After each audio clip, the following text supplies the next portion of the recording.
You got any parting words for anybody tonight? Party words? Parting words. Oh, parting words. I'm sorry. Yeah. Get some Normally, rest. normally Sleep you end tight. in a rage quit, but tonight you're gonna end as a gentleman. So Yeah, I'm saying get some rest. Sleep tight. Don't let the bed bugs bite.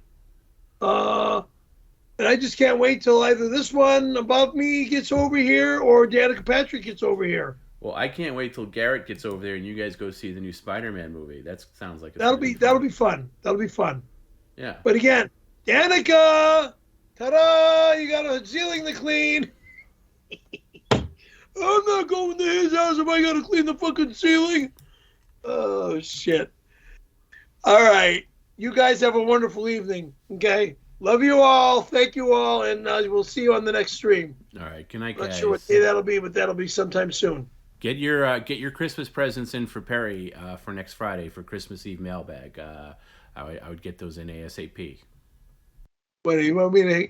Oh, sorry, Good sorry, sorry. lord.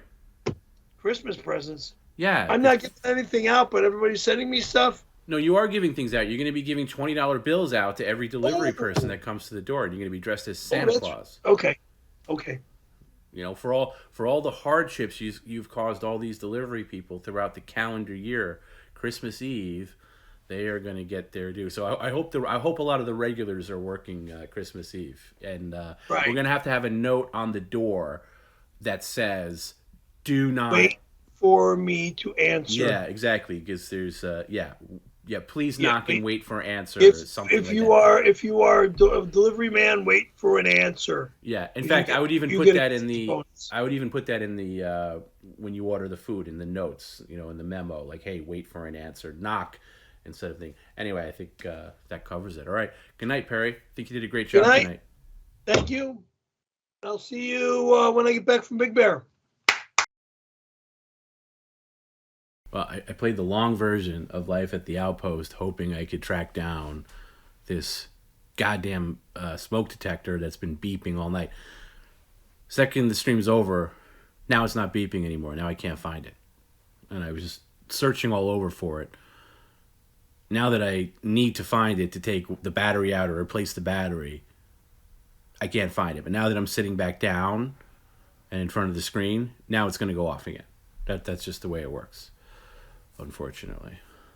So, anyway, thanks everybody for hanging out for a very festive mailbag. I thought Perry was in a very good mood tonight, very engaged. I didn't have to prod him at or anything. He was very good tonight. But yeah, this thing's gonna drive me crazy. So I gotta go sign off now and find this thing before I go insane because it's been bothering me all night. It really has.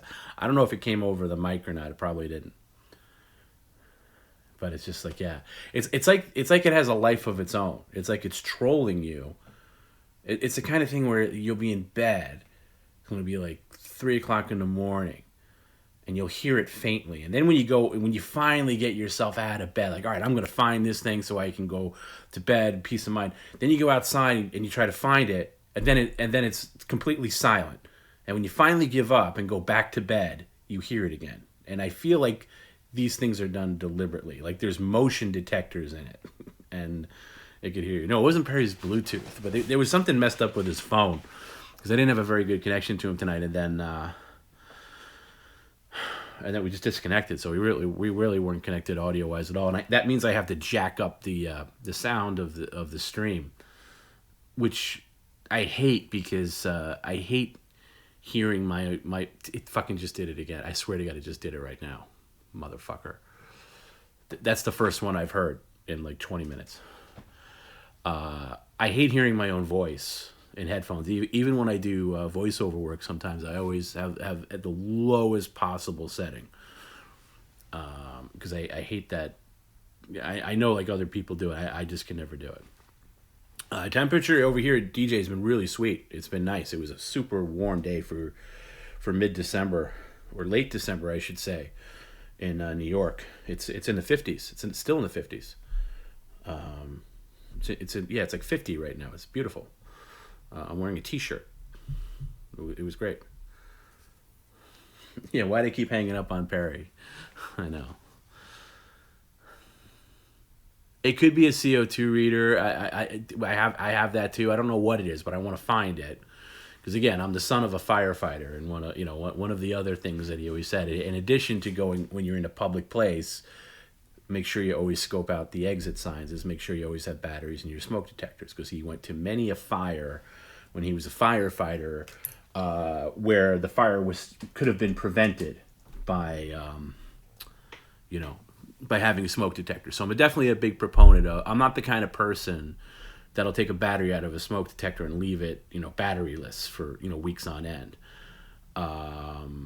So when you take it down because of the beeping drives you crazy, you gotta replace the battery. That's for sure.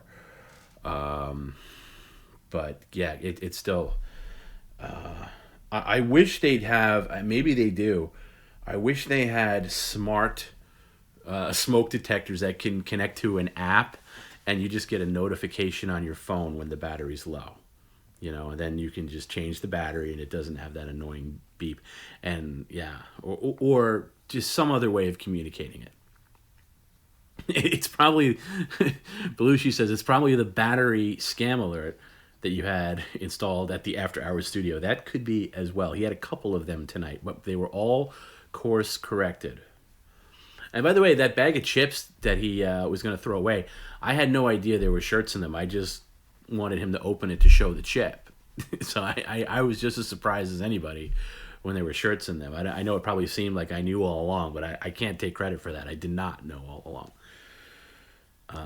So I just wanted to clear that up because I had a couple people message me if I knew that there were. How did I know that there were shirts in there? I didn't. It's a snowboard scam alert. I know. What do you guys think? Here's an honest question I have. Do you think Perry will actually go snowboarding? Press 1 and give me an honest answer. Don't be funny.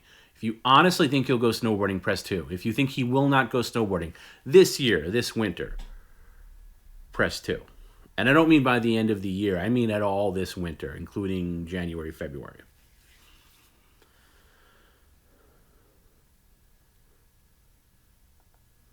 No. I don't know where I fall on because sometimes he scares me. Okay, there's 1 vote for 1, yes, he'll go. 2 votes for yes, he'll go. 3, 4 votes. A couple people think he'll go. 5, 6 votes.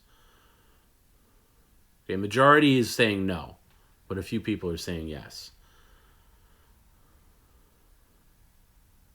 He'll go despite me. I know that's what it's turned into. I'm not being funny when I say this is now a spite boarding thing.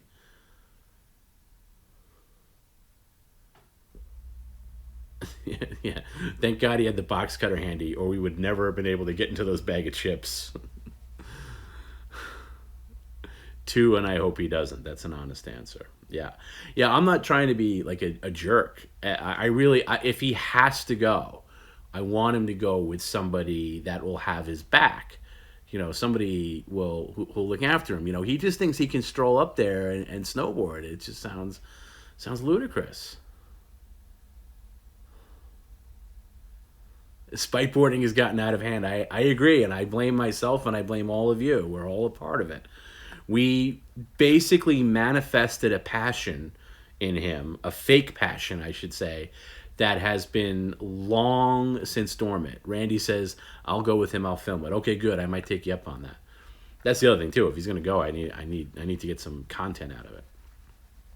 Yeah, so I don't want him going by himself because I don't trust him, and he gets so annoyed.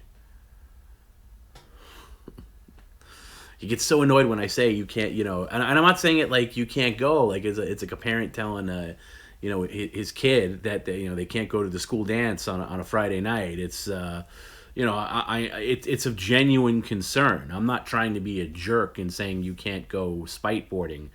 I don't trust him. I don't trust him to. He thinks it's going to go one way when we all know it's going to go another way. Yeah, Omega says he can't run in a Costco parking lot without falling. He's gonna get hurt, and that's it. I don't want him to get hurt.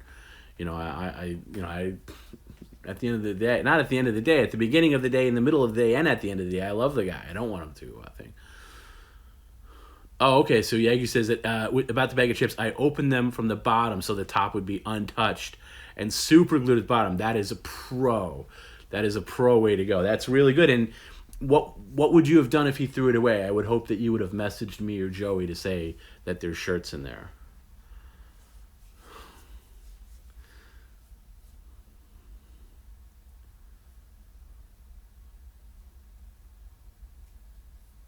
It would be kind of good if he did go snowboarding and it was a terrible experience. Like, not that I'm not a terrible experience in that he hurts himself, but like he just didn't like it. It's not the same as it was back in my day. It's all these goddamn kids, but he's not that aware. Like he'll still think that he's having a great time even if it's like miserable.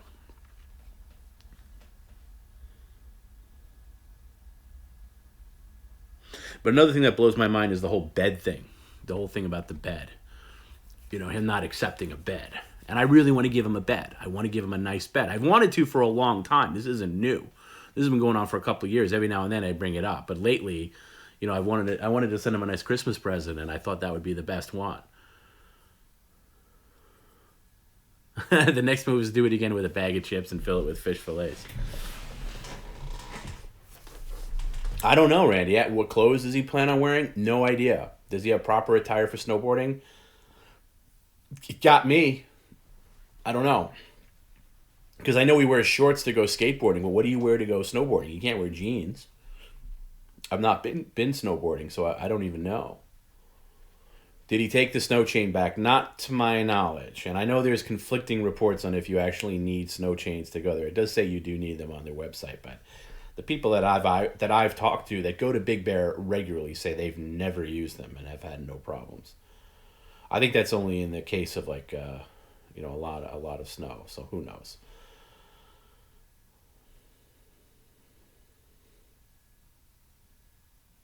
Tell him his bed sucks and he's not sleeping right, and he'll spite a new bed into the situation. Maybe. Have I seen his '80s snowsuit? No, have you? Am I forgetting that? I don't want to. Um, yeah. Tom wants to waste money on a non-blow up bed or a table. It's true. He doesn't. I don't need it. Yeah, and that's the thing you gotta understand about Perry. Do you see that fucking thing? Is that coming out at all? That fucking beep. Because I wasn't lying earlier. I have heard podcasts. Now I've in my day I've sampled a lot of shitty podcasts. I've even been a part of shitty podcasts. And there is nothing more infuriating than to hear somebody recording and you hear this beep constantly. There fucking goes again. It's probably not coming out, but it's driving me crazy. Motherfucker. Get somebody to pretend to interview Perry about skateboarding this weekend. Yeah, he doesn't need a new bed, Joey says. He has a beautiful orange rubber boat that he can line with blankets. I would like to see that. I would like to see him sleep in the boat. We got to do something now that the boat's been extended. By the way, shout out to Dr. Gunk, who's a friggin' champ. Now that we got a 30-day extension, we got to do something else with the boat. Whether it's used for like, nachos or some kind of dip thing, we got to do something. Yeah, now the beep's being more aggressive because it knows I'm talking to you guys.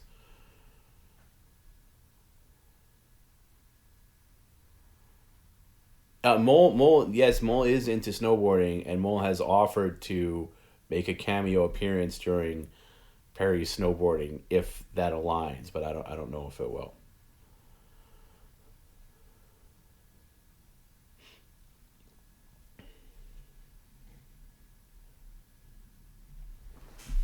It's a defiant beep. Sushi boat, that could be expensive.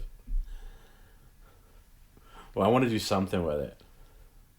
I would like to bash the microwave in it because I think that'll catch a lot of the debris, and then you just empty the boat into the dumpster so there's not like glass and shattered shit all over the parking lot.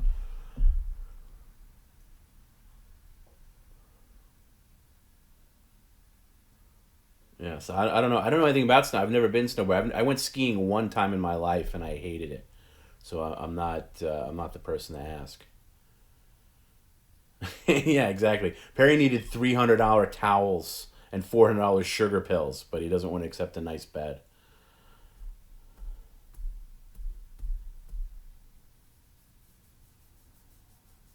Yeah, I don't either. I don't understand that either. How people can tune out the smoke detector low battery beep. It's one of the most annoying sounds in the world. If I had and I'm very noise sensitive. Um, like now living in this house, like one of my least favorite noises is leaf blowers. I hate leaf blowers with a passion. I hate lawnmowers. I hate vacuum cleaners. I hate the sound of vacuum cleaners in a hotel. When you're in a, especially in a nice hotel or a nicer hotel, and you're laying in bed and you hear the housekeeping vacuuming out the hallway or next door. I hate that sound, and the low battery beep on a smoke detector is up there. There's also I hate the microwave in my kitchen because it's one of these microwaves that just pesters you. So if you walk away from it, so let's say you microwave something for 2 minutes, the 2 minutes is up, and you went to the other room or whatever, it'll keep beeping until you open the door. Like it beeps when it's done, and then at intervals of every 5 seconds it keeps beeping. It drives me crazy. I hate it, and and I haven't done the due diligence to go through the settings to see if there's a way to turn that off. But it drives me. I might smash my own microwave. I'm gonna that actually I might actually join Perry in that New Year's Day. I'm smashing my microwave. It's one of those overhang ones, so it's a little more difficult to get out. But I might I can't stand it. I hate it because my old microwave in my apartment didn't do that. It beeped when it was done, and then if you want to take your sweet time to get back to the microwave to get whatever the fuck you want out of the microwave, it didn't beep at you incessantly. So this one does. I don't know, but it's not a Panasonic like Perry has. So clearly I don't have the best. The best things. By the way, what are the chances that Perry wears that Randy Callahan shirt? I mean, whoever sent it, it was great, but I mean, there's times that he wore the by the way, him wearing the piss pattern, I didn't make him wear that. I didn't tell him to wear that. He just came on wearing it, and I thought it was great. I didn't even draw attention to it because I thought it was great that he was wearing it. But the Randy one might be that might be a tough one to get on him. Oh, you can't change it, Danko? Yeah, it's so annoying. Like you got to be right on top of it. Yeah, whoever's sending the random holiday I'm in the snow was cracking me up too. Yeah, that was funny. That was funny.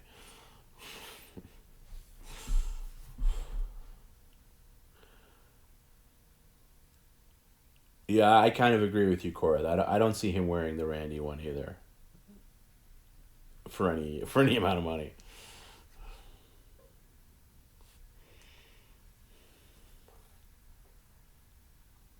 I wish we can get the name of the guy singing to wear the Randy shirt while singing the Randy song. That would be pretty funny.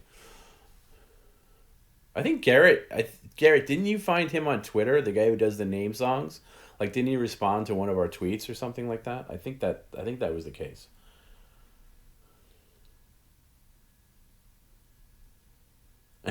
Barry wearing the RC shirt would be tough to swallow. Very good. Yeah, I Danko says he has microwave initiative now. Yeah, exactly. Like if I do a short run, like I'm just heating something up for like 30 seconds, I stay right on top of it so it doesn't nag me. It doesn't do that nagging beep. I have to open it right away. That's the thing I don't like about like moving in some like to a house where like there's some appliances. There's a couple appliances I really hate. I hate the dishwasher in this house. It's a piece of shit. I hate it so much. It's small. It every cycle it like there's always like one plate that doesn't get clean or something like that. So I wish it would have had no appliances and just been like slightly minuscule cheaper, and I could have just bought my own because I did get get a refrigerator and a washer dryer. Because well, there was no washer dryer, and the fridge that was there was a piece of crap, and I moved that out to the garage because everybody if you have a house, you need a garage fridge for like beverages and extra stuff. Um, Randy, if I deliver firewood, can I get a tip from Perry? Probably not. No, I can't. We can't tip on firewood. And you have to be a regular delivery driver. Like I was thinking about that too. I was like, watch fans show up with McDonald's trying to get $20, from Perry. No, I really want it for DoorDash drivers and Uber Eats people, the people that have put up with, especially that guy. I still think about him. The guy from like, what was it, 2 months ago on a Sunday late where he went crazy on like the delivery driver, even though I know he was tipped well. I think, in fact, I think it was Black Mage that tipped him. That the one who sent him, and he tipped him well. But I would like the regulars to do that. Yeah. Have you ever thought about people appearing on FaceTime? No, I don't. I mean, maybe at some point, people can Skype in or something like that. We could do something like that for like a subscriber Sunday, maybe. But I think I don't know if that would benefit the stream or not.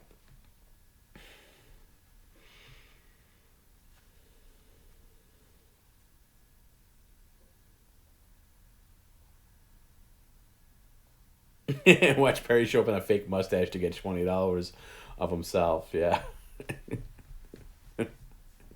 It would be funny to see somebody like Tony Hawk or Garrett show up with like a delivery and get the $20. By the way, I got to give a huge, huge, huge shout out to Tony Hawk and Garrett, but Tony Hawk especially, because I was really diving through that the waxing video that was done back in September today. I was going through it like very closely because I was editing it, and there was two cameras, so I was syncing up. There was a problem with the sync on the cameras I was trying to fix, and Tony Hawk is just unbelievably good in this waxing video. I mean, his just the some of the things he says, I mean, he's just in it, man. I mean, it's just unbelievably good. So if you can stomach seeing Perry's bare ass and a little bit of his ween, like, and it's covered with a sock, but you are going to see a little shaft. It's just shout out to Shaft. You're going to see a little bit of Perry's shaft, at least the beginning of it, but the rest of it's covered with a sock until it's not, and it's got to be blurred out. But yeah, as awesome as Tony is on whether it's calls or whatever, and TomB week, above and beyond on this thing. So everybody on Patreon, you're going to be in for a real treat, and I'm going to get that out real soon. If I don't, I can't promise tomorrow, because now tomorrow I gotta edit this stream a little bit, and I gotta blur his stupid address out. But yeah. So Sunday we're doing the restream on YouTube of the fake coma stream at 2 p.m. Pacific. That'll be fine. Yeah, I can't leave it unblurred because people, you'll just throw up. I'll tell you what. Maybe I'll put the unblurred version on OnlyFans if you want to log in there, but you don't want to see it. Trust me. You see enough. Trust me. You see enough. There's already people going to be complaining. I know it. I know people are going to be like, "Hey, you know what? This was funny and stuff, but this is going too far. I don't want to be a Patreon to see Perry's ball sack or hairy ass or whatever." There's going to be one or two people that are just not on board. But if you can get past that, if you can get past seeing Perry's butt or whatever, it's really something. It's very good. I was going through it. Is OnlyFans still running? That's a good question. I haven't. Let's find out right now. Hold on. I don't know. I think they have a thing where if you don't post in a while. Okay, OnlyFans. Here we are on OnlyFans. Our terms of service has been updated. Okay, we accept. Your account has been inactive for more than a month. Please continue activity on your profile the next 7 days to promote. Oh, okay. Well, here's some activity. I'll just say hello and post. So technically we're active. Let's see Perry's OnlyFans. Yeah, see, it's weird. Now, I'm trying to see if there's any active subscribers. Is the bra still at his door? I guarantee it is. I thought of that as we were wrapping up, but I figured he'll find it eventually. Let's see. How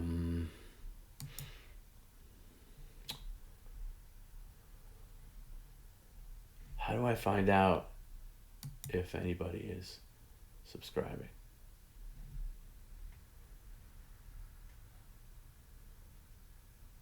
Yeah, there's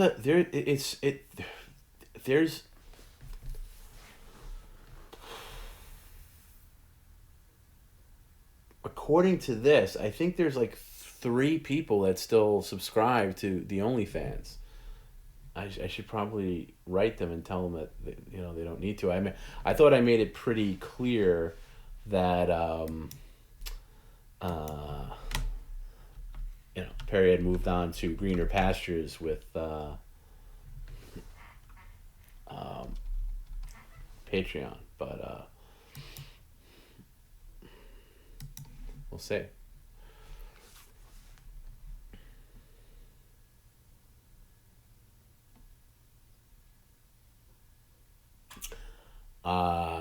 Grimace in Pain said, like the flower guy with Perry's address on it. Yeah, that was Josh. And by the way, the guy who showed up with the flowers totally hit me up prior to the stream asking if it was okay. He didn't just randomly show up. I've known Josh a long time. Josh is a long time fan, a really good guy. And he was back in L.A. and wanted to do that, so that was great. Even though I had to blur the shirt out for the Patreon version, but it was worth it. It was still good. Danko says my washer and dryer can suck. They're on the second floor. Yeah, same here. I have mine on the second floor too, and they shake so bad that it's cracking the wall on the first floor. God damn. They came with the house, and it's been lower in priority of expenses. Yeah, that's it's funny. I looked into that because I had one that was like that, and I ended up getting it was either between a LG or Samsung, and I went with Samsung. And I had to wait a really long time for the dryer because, like everything else, there was like a supply shortage. So I waited months without a dryer. I just like hung things up on a line. But yeah, and the Samsung washer dryer I have now are great. Like it's quiet and it's nice. And the fridge is LG. Not that I'm a brand whore or anything. Fine, I'll deliver more cement and firewood, and Perry can keep his effing tip. I'll block his entrance with bags of fertilizer. Please don't do that, because that means his poor old maintenance man has to move all that stuff, and it's not fair to him. So don't really block his entrance with fertilizer. That would be bad.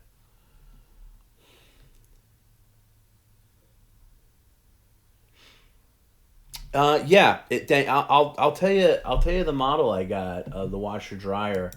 Let me see if I can find it. I got it from Best Buy. I got it recently. I did my diligence on research. I really researched hard. And what I've learned in life is don't cheap out on major appliances. I'll find it for you. So it's. I know you are. I know you're trolling, Rich. I wasn't thinking that you were serious. I just wanted to put it out there, but not for you, but for some other person that would maybe show up. I know that. I'm not stupid. Let me see. I'm gonna look this up. And it was really exciting, me looking up my appliance purchases. This is what you tune into After Hours for. Let's see here. Okay, it is the Samsung 7.4 electric dryer with steam. No, that's the dryer. Sorry, I'm looking for the I had to buy it separately. I had to buy the washer and dryer separately. I'll send you the exact link. Now, right now, the price is $1,100. It usually goes on sale. I got it for 800. And I went for a top loading washer, and I think top loading is the way to go because I really did my research here. And I know the only two brands is LG and Samsung. Forget about anything else. Maybe Whirlpool every now and again, but it's the Samsung WA5 4R 7600AC. I'll actually put a link in the chat to the exact one, and it's got steam cleaning, and then it's got a the dryer that goes with it is linked. So this is the one I got, and I'm very happy with it. It's very good. That's the link I just put in the description is the actual dryer. And yeah, Tad says that the ThinQ app for LG makes the yeah LG's very good too. LG's very good. I use the app for the fridge. Very happy with it. Yeah, Blue says you could for $800 I could have got 3 sets of towels. But yeah, so yeah, Maytag isn't Maytag anymore. Just go with Samsung or LG for washer dryers, and pretty much the same for fridge. I went with LG because the LG I had fit exactly. Like I fit this space that I had for the fridge. I measured it, and when they delivered it, man, it was like within a hair. It fit in perfectly. There was no extra room. The fridge app, there's things you could do with it that I don't do. Like you can manage how cold the freezer is, how cold like a drawer is, but it's mainly just to check the filter and stuff. I don't really look at it that much, to be honest with you. But it's good. I'm a very diligent researcher when it comes to major purchases like that. Next thing I got to buy is a TV. And I'm probably gonna get a Sony, but that's a 2022 thing. I don't have the funds right now, but yeah, as far as snowboard, things go, and like what brand of snowboard and shit like that, what clothes to wear while snowboarding, I don't know anything about, but I've done a lot of research on home appliances. Yeah, TV, I agree. Sony is the top dog, especially. For a couple of reasons, their processing chip is better than anybody else. So just you get a better picture quality, especially if you go with the Sony OLED. If you spend a little more money, which are expensive, and Android TV is very good. It's Google TV now. Actually, they changed it. It's actually Google TV. With TVs, the brands are Sony, Samsung, and LG. There's no other brands. Unless you're in Europe where you can still get Panasonic. Panasonic actually makes good TVs, but they don't make them in North America anymore. But honestly though, with the don't buy your TV based on the interface. Like I have a friend who bought a TCL, which are fine for like a budget TV because they wanted built-in Roku. I'm like, you're much better to get a dedicated streamer. Like a Roku box than built into the TV. Because, especially if you're going to have like any kind of like separate audio processor or whatever like that, you don't want to rely on the TV doing all that. Because what you don't realize is the TV has to do a lot of work. Because I have this piece of shit. It's a Toshiba Amazon Fire TV, and the Fire app is shit because it's built into the TV, and the TV doesn't have the processor to get it. Yeah, fan agreed. Yeah, the A90J is my dream TV. The Sony A90J 83-inch TV OLED is exactly what I want, but it's obscenely expensive, and I'm trying to see if it'll go down in price. But the TV has to do all this processing to get the apps to work, even if whatever you're watching, whether it's YouTube or thing or if you're watching 4K even, it's got to work. So you're much better having a separate little box like a Roku or something like that. Forget about the built-in app, unless you're just watching the TV through the TV speakers and you're not really doing any kind of like home theatery shit. The A90J 83-inch OLED, which is the Master Series Sony, which is the top dog. It is $8,000 retail, and it's never on sale. But I'm hoping it drops significantly. I'm hoping it drops by $7,000. That'll be great.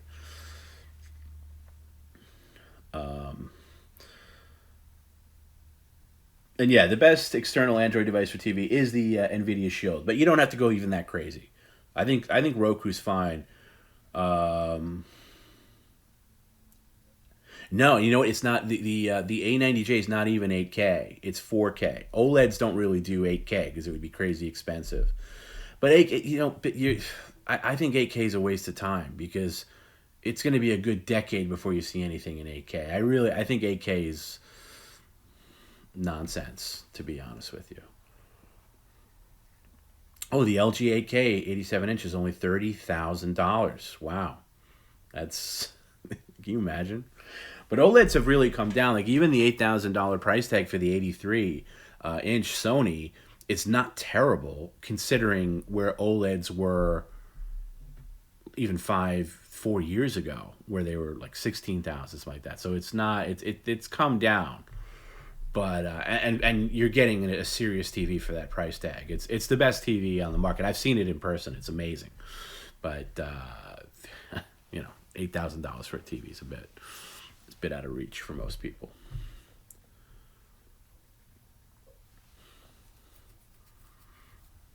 But yeah, that's my next. Well, that's not my next purchase. It's just one of many purchases. I got to get like some audio equipment and shit like that. But man, I just had to buy a dining room table. That's so I got to get some priorities. I was rocking without a real dining room table for a long time.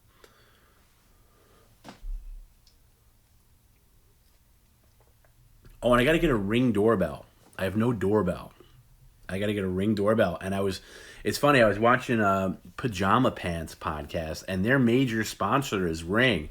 And I got to hit up Robert Eiler and say, hey, you got to get us into this Ring doorbell. I mean, if anybody uh, should have a Ring sponsorship, it's us.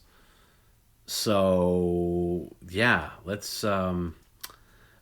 me work on that. So I was trying to figure that out a little bit today. I was like, I got to get in touch with Ring. I was like, hey, we use you every stream, multiple. There's no person that does a sponsorship for Ring that uses Ring more than we do.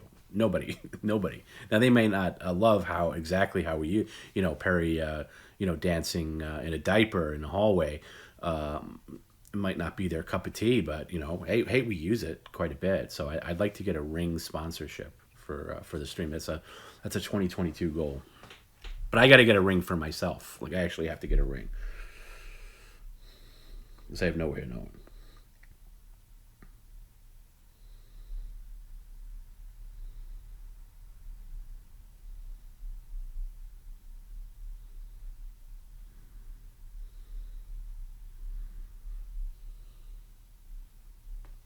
Yeah, Ring. Watch yourself. Yeah, right. Yeah, here's our swatting footage.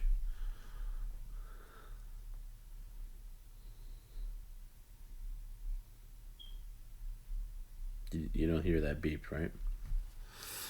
Anyway, yeah. So I was looking at that because I don't want to get these sponsors that every other douchey you know content creator has, like NordVPN and all. Like, hey, before we get to what you really came in to see, let me talk to you about NordVPN. Fuck NordVPN. Unless they want to pay a lot of money, then I'll do it. You don't hear. Okay, that's crazy that you don't hear that because it's so loud.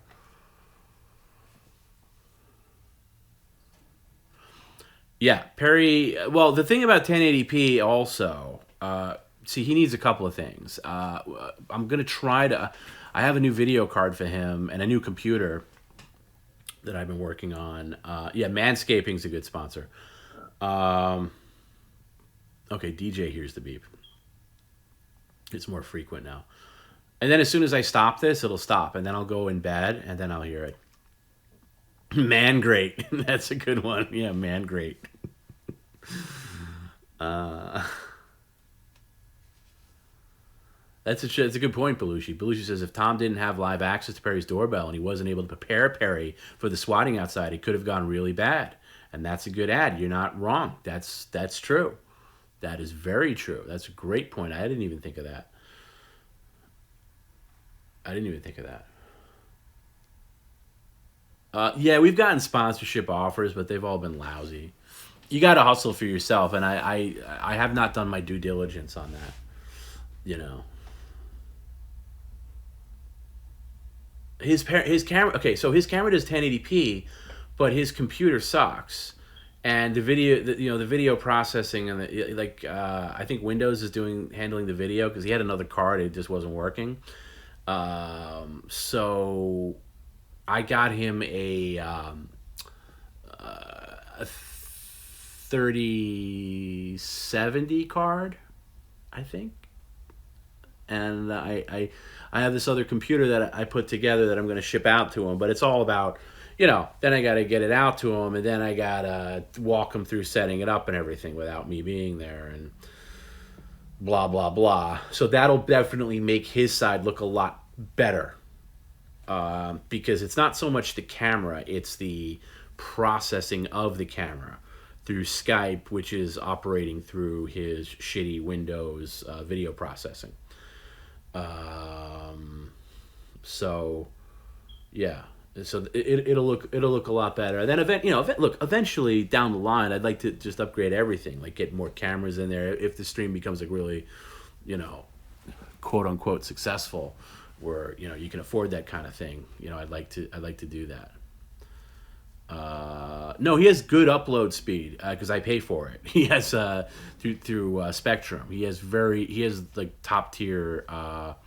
I think he has 25 megabytes per second. I think is the speed he has, and I that was upgraded after we started doing the streams because he was very, very, very early on. Everything was run off his computer up until a certain point, until Scott and I really hunkered down to figure out how to do this right. Because there was one stream, maybe it was the Valentine's Day one, maybe it was the Super Bowl one, where it kept crashing over and over again. It was because it was run on his hardware and I was mirroring in. Now I mirror him in and run it on my end, which is much better. But it took us a long time to how to fix that and how to do that. And we went through Zoom, we went through all this video conferencing, and we arrived at Skype, because Skype was the only one that would have Perry in real time. Because Perry needed to be in real time. On everything else, he was on a delay. And it wasn't working. And then you got to share your screen with it. It was very complicated. Even the people at Streamlabs were confused when they were giving us that tech support. And because I had clipped a couple of things to them, I was like, hey, here's the glitch in video form. And they were like, oh, is this Perry or is this Tom?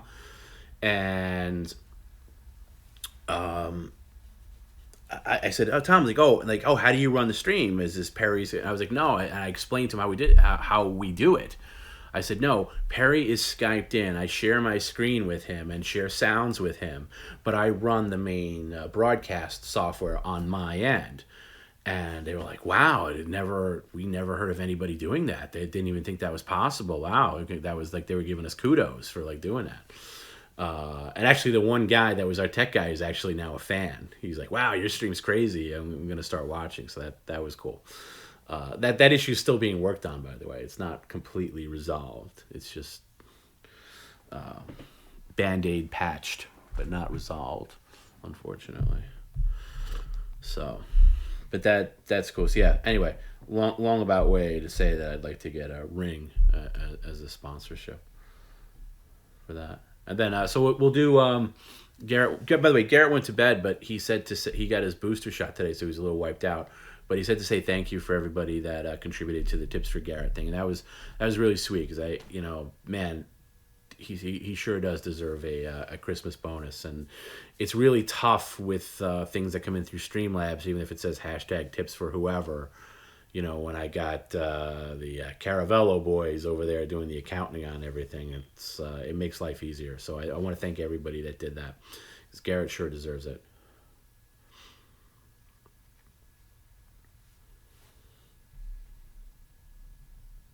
As Joey did last week.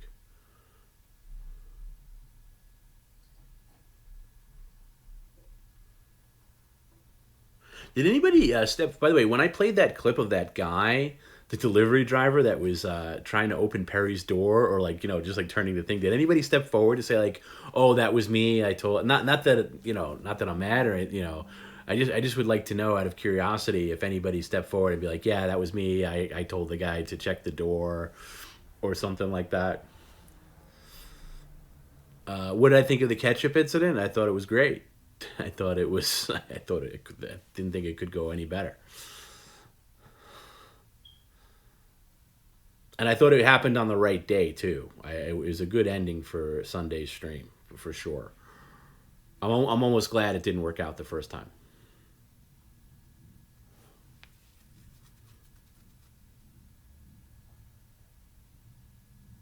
It did look like he was a little hostile, right? I'm gonna play it again. I'm gonna play it again for anybody that didn't know what I was talking about. This is from the other night, and Perry was on the stream. I did edit it into the Patreon version. If you watch the stream back from the other night on Patreon, you'll see the guy in real time. But when you watched it live, he wasn't there. I had to get this off the Ring archive. But let me just try this. I think it should already be loaded in here. This is the guy. Look at him. Isn't that crazy?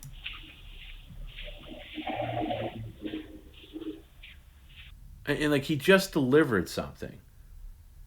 So if you saw him previously, he made a delivery. In fact, I might as well just show that too. This is his delivery. Here it is.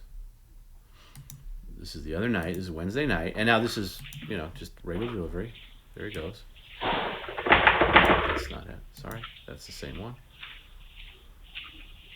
Very aggressive, and then he just leaves. It's so weird. This is it. He's delivering that gelatin thing, whatever the hell that was.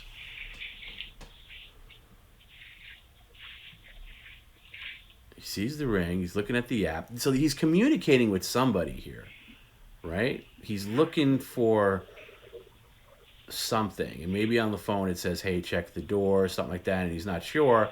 And then he writes back, whatever, and he walks away. And that's the end of that. Okay. And that's at, let's see the time difference here. That was at 56 minutes into the hour. And now when he comes back, how much time has passed here? Oh, it's a decent amount of time later. It's a good, wow. Okay, it's longer than I thought. Now it's 8 minutes past the hour here when he comes back. That's crazy. That's 12 minutes later he comes back. This is 12 minutes later. Because the time's right there at the lower up. That's fucked up.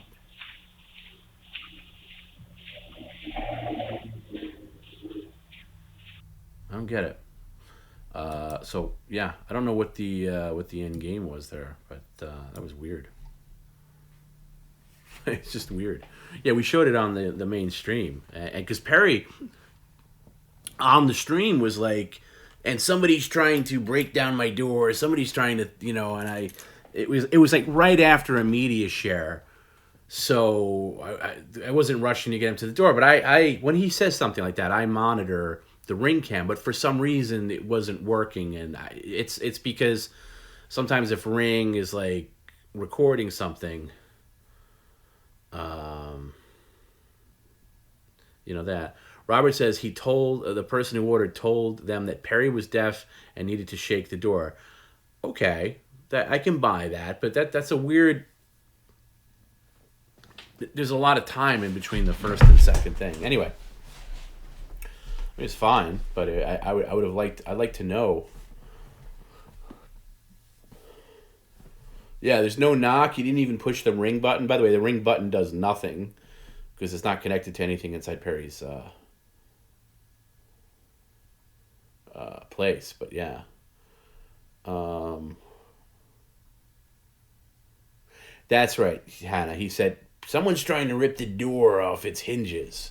And I could see why he said that, because even when you listen back to that moment where he said that, you could hear it in the thing. So it's like was that guy hanging out at the thing? Like, God, it's 12 minutes in between him making the delivery and coming back. And so you could hear that, you could make the thing like where he delivers it and the food is still sitting out there. So he assumes that nobody's home, and does he try to see if the door's open, and does he do this regularly? Should this guy be reported? I don't know. It's very strange. And you're right, Anna. DoorDash does not sit idle for 12 minutes waiting for further instructions. That's true. When I originally looked at that, I thought the timestamps were closer together, like minutes apart. But clearly, those timestamps don't lie. That's 12 minutes difference. That's weird.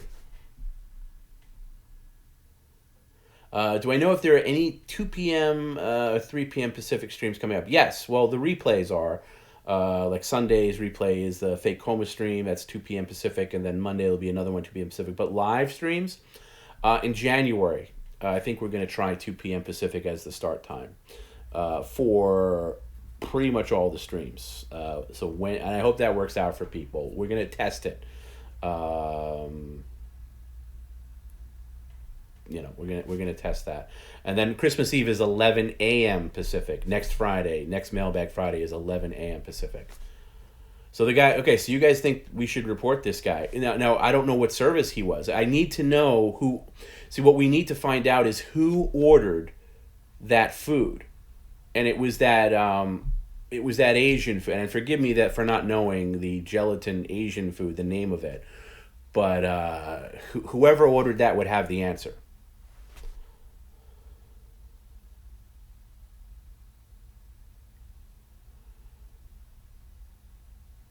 Yeah, he could be a working guy, Randy. You might be right. I don't know. But we need to find out who ordered the food.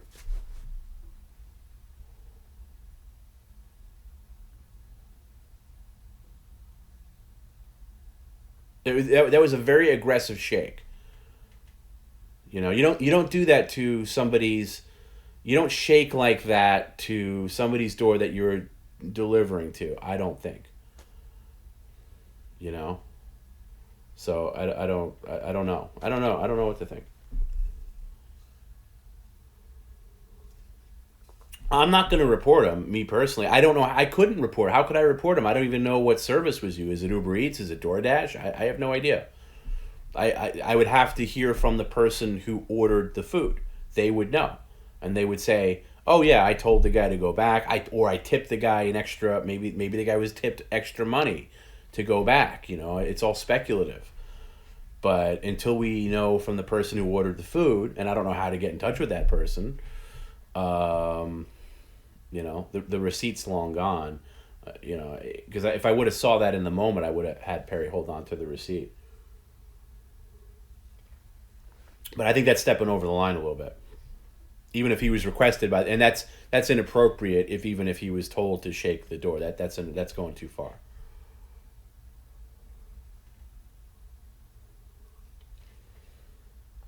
Wheezy says, I live in LA. The chances of someone robbing you versus waiting 12 minutes to do the right thing is fucking zero. Yes, the food was out there when he shook the door, because after Perry heard the shaking and said like the hinges are coming off the door, that's when I had him check through the peephole, and then he went outside and then brought in the food. So yes, the food was still out there.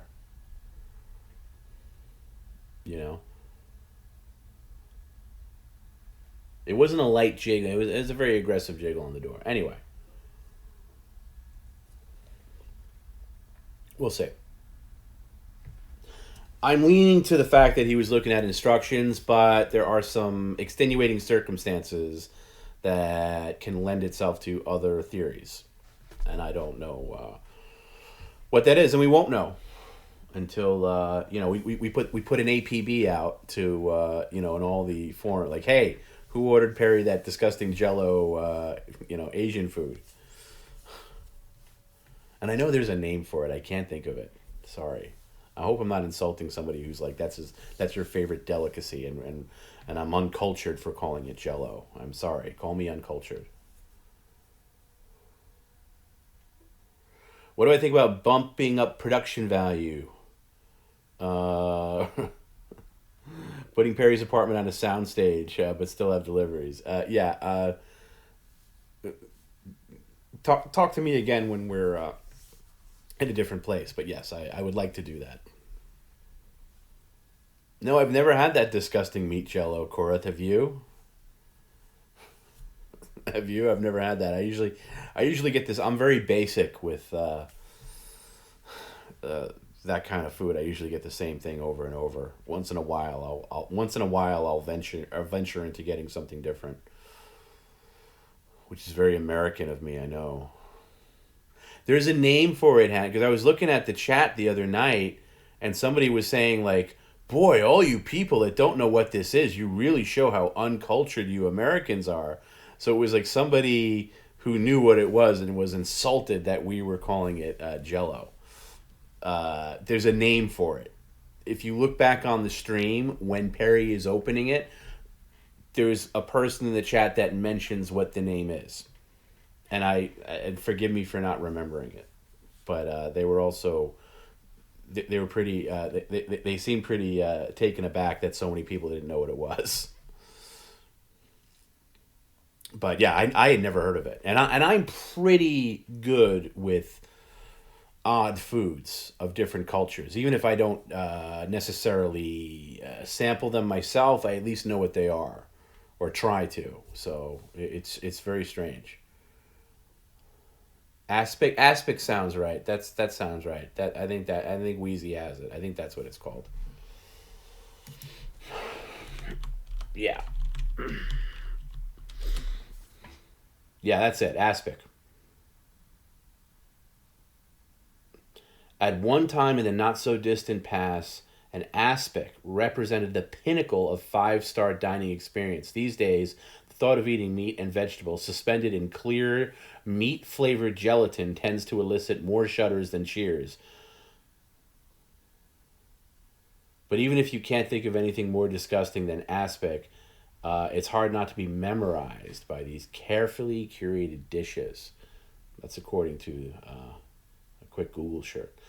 Aspics are made of gelatin, most often served in the shape of fancy mold, but not all gelatins are aspics. Gelatin generally refers to sweet or non-savory dishes, like a Jello salad with marshmallows and cottage cheese. Aspic, on the other hand, is savory, traditionally made with some kind of animal stock. I figured that much. Be chicken, pork, beef, and one could argue comes from much fancier roots. So, some Russians eat a fish jelly called aspic, and those who eat meat enjoy roasted or stuffed goose or pork. The aspic congeals when refrigerated by the virtue of the natural gelatin that dissolves into the stock from the tendons. Commercial sheet or powdered gelatin is sometimes added to ensure a stiff set. So now we've all learned something. I didn't know that. I really didn't know this. Yeah. Justin says I'll gladly be called uncultured for not knowing what aspic is. Yeah, I kind of agree with you. It's not something. I'm somebody that says you should try anything twice, but not this. Yeah, yeah. It does look pretty gross. It does look pretty gross. It looks like something that would have been really popular in the 70s.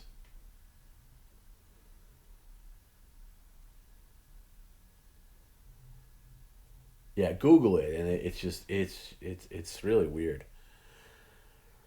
Would I eat cooked bugs? No, but I am susceptible to peer pressure now and again, and if I was with the right group of people and somebody had some bugs that were seasoned and said, "Take a bite," I might. I under the right, what's the pay?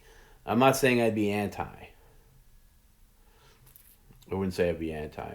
Kyle, so do any kind of live PCL show sometime in 2022? I don't want to promise anything, but I'd like to think so.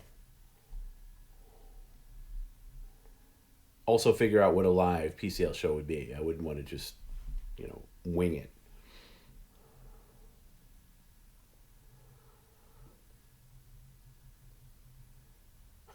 Corey says it's fucking disgusting. You should be arrested if you make it or eat it. Yeah, it's definitely strange.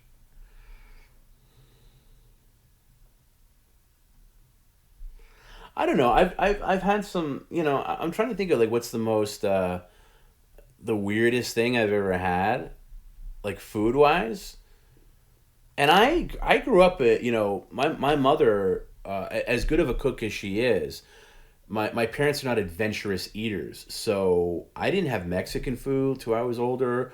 I didn't have Indian food until I was like 24. And now I love it. Now it's one of my favorite things. I didn't have sushi till I was 19. And I remember being afraid of sushi. And then now it's one of my favorite things as well. So not that those are exotic things, they're not. I've had escargot, and I've had some, I've had tongue and shit like that. But yeah, the surströmming I'm curious to try just because it's such a big part of PCL lore now. I would try that. And I'm very curious to see what it smells like, but please don't send it when the next TomB week takes place. The that fruit, what was the name of that fruit? The durian fruit? Man, that stunk. That was so bad. When I was in there with that, it really was gross. Yeah, it's a strong smell, Indian food for sure. Yeah. Yeah, and don't bring it to lunch if you work in an office. That's bad.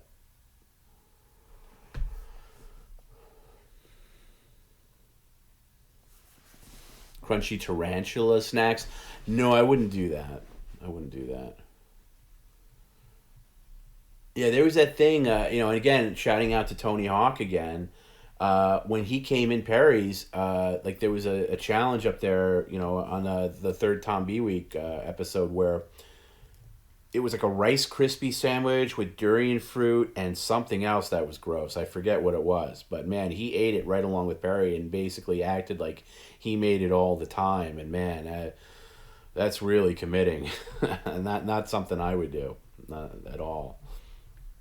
And I'm a committer.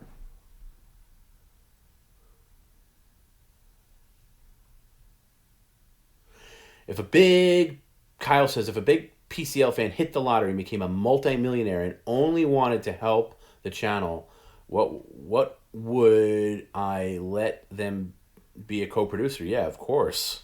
Are you kidding me? Yeah, yeah. Buy Perry a new place where he owns it.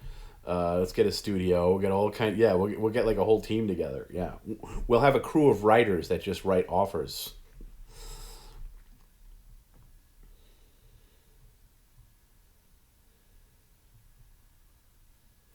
I like Indian too, and you know what? I'm in a position now in life where I don't know anybody that also likes Indian, so I don't have it as much as I used to. Because I have one friend that likes it, but he's vegetarian, and I don't get to see him that much because he lives in Staten Island. And he's married with kids and everything, and it's hard. And my friends, I have a good friend that once in a while I go out to dinner with. He used to like Indian, doesn't eat it anymore. So it's one of those things where it's takeout only for me, like once every couple of months, and then when I have it, I'm kind of over it for a while. You know what I mean? Like I'll have it, and then I'll have the leftover. Indian leftovers are really good. I'll have the leftovers maybe the next day or the day after, and then I won't have it for another couple of months, and then I build up a craving to it. You know what I mean? Then I'm craving it again. But I'm never craving. But if I want to go out to dinner, like there's an Indian restaurant near me that's actually really good, and I want to go there and actually sit down and eat. But nobody, nobody will go with me. If you've never tried Indian food, you should try it. It's very good, and I would recommend chicken tikka marsala, butter chicken. Yeah, actually, it's everything that Tat just said in the chat. Tikka marsala, butter chicken, korma, vindaloo. Boom. Those are your wheelhouses. The vindaloo is very spicy. It comes with potatoes in addition to like the chicken or shrimp. Don't get shrimp with Indian. And the problem with shrimp in Indian is that the whole thing of Indian, you get it with chicken. Don't and they'll do goat. Don't get goat. Get chicken, and or if you're vegetarian, tofu. But get chicken. And the whole point of it is that the like tiki masala butter chicken is my favorite. That's my go-to. Or I'll get chicken korma, and if somebody else gets the korma, we'll mix it up or whatever. Did I eat dinner? Yes, I did. I ate dinner before the stream. So the whole point is that all of the spices and curry soaks into the chicken because chicken absorbs what it's cooked in. When you get shrimp, it doesn't absorb anything. It just gets wet. It just like literally falls on top of it. So it's literally so the you want things that absorb into the curry, like naan bread, like the rice. It's a very carb heavy meal. But you want things that absorb the curries, which are delicious. Shrimp doesn't do that. Shrimp just falls off. I've made the mistake of getting shrimp vindaloo, and you're just basically eating the curry, and the shrimp doesn't taste like it. It's not a good combination. So stick with chicken when you get Indian, and it's very good. And there's other things I like the vegetable pakora, which is basically just like deep fried vegetables. And sometimes what I'll do is I'll get like the vegetable pakora appetizer, but I'll have it come with the meal, and I'll just put the pakora in the curry and soak it into the curry. And it's delicious. And get it with a Taj Mahal Indian beer. It's very good with the Indian. God, I want Indian now. Now I'm in the mood for Indian. Maybe I'll have to do takeout or something. Yeah, but it's disappointing to me that I don't have a lot of partners that'll go with me to Indian. I have one friend that's like in the mood for it every now and again, And by the way, the best Indian in the world for me, outside of India, which I've never been to, but the United Kingdom, England, the absolute best Indian I've ever had in my life. Scotland in particular. There's a place in Glasgow, Scotland called the Wee Curry Shop, which is on, I believe, Mill Lane. I think what's the name of that road? Something Lane. It's this street in Glasgow where every single place is a pub, but above one of the pubs is this place called the Wee Curry Shop. If you're ever in Glasgow, go to the Wee Curry Shop and tell them Tom sent you, and they'll have no idea who that is. But you'll have a good time. I've had great Indian in London too. Also, a great place in Birmingham, UK. Where I forget the name of the place, but they have this crazy thing. It's the only place I've ever seen it. They have table naan, where the naan bread is as big as the table, and it covers the table, and then all your plates and stuff go on top of the naan. And as you eat the meal with a group of people, you pick from the naan bread that's on the table. It's called table naan. It's this insanely huge naan bread. It's great, and New York is also really good for Indian, thankfully. And Toronto is also another one, of course, because Toronto has a lot of British influence. So Toronto, very very good with Indian too. And I've had okay Indian in L.A. But I'm not big into goat. Goat's a big thing because they don't do beef. So I've tried goat. I didn't like it. So stick if you're gonna go with Indian food, go with the chicken.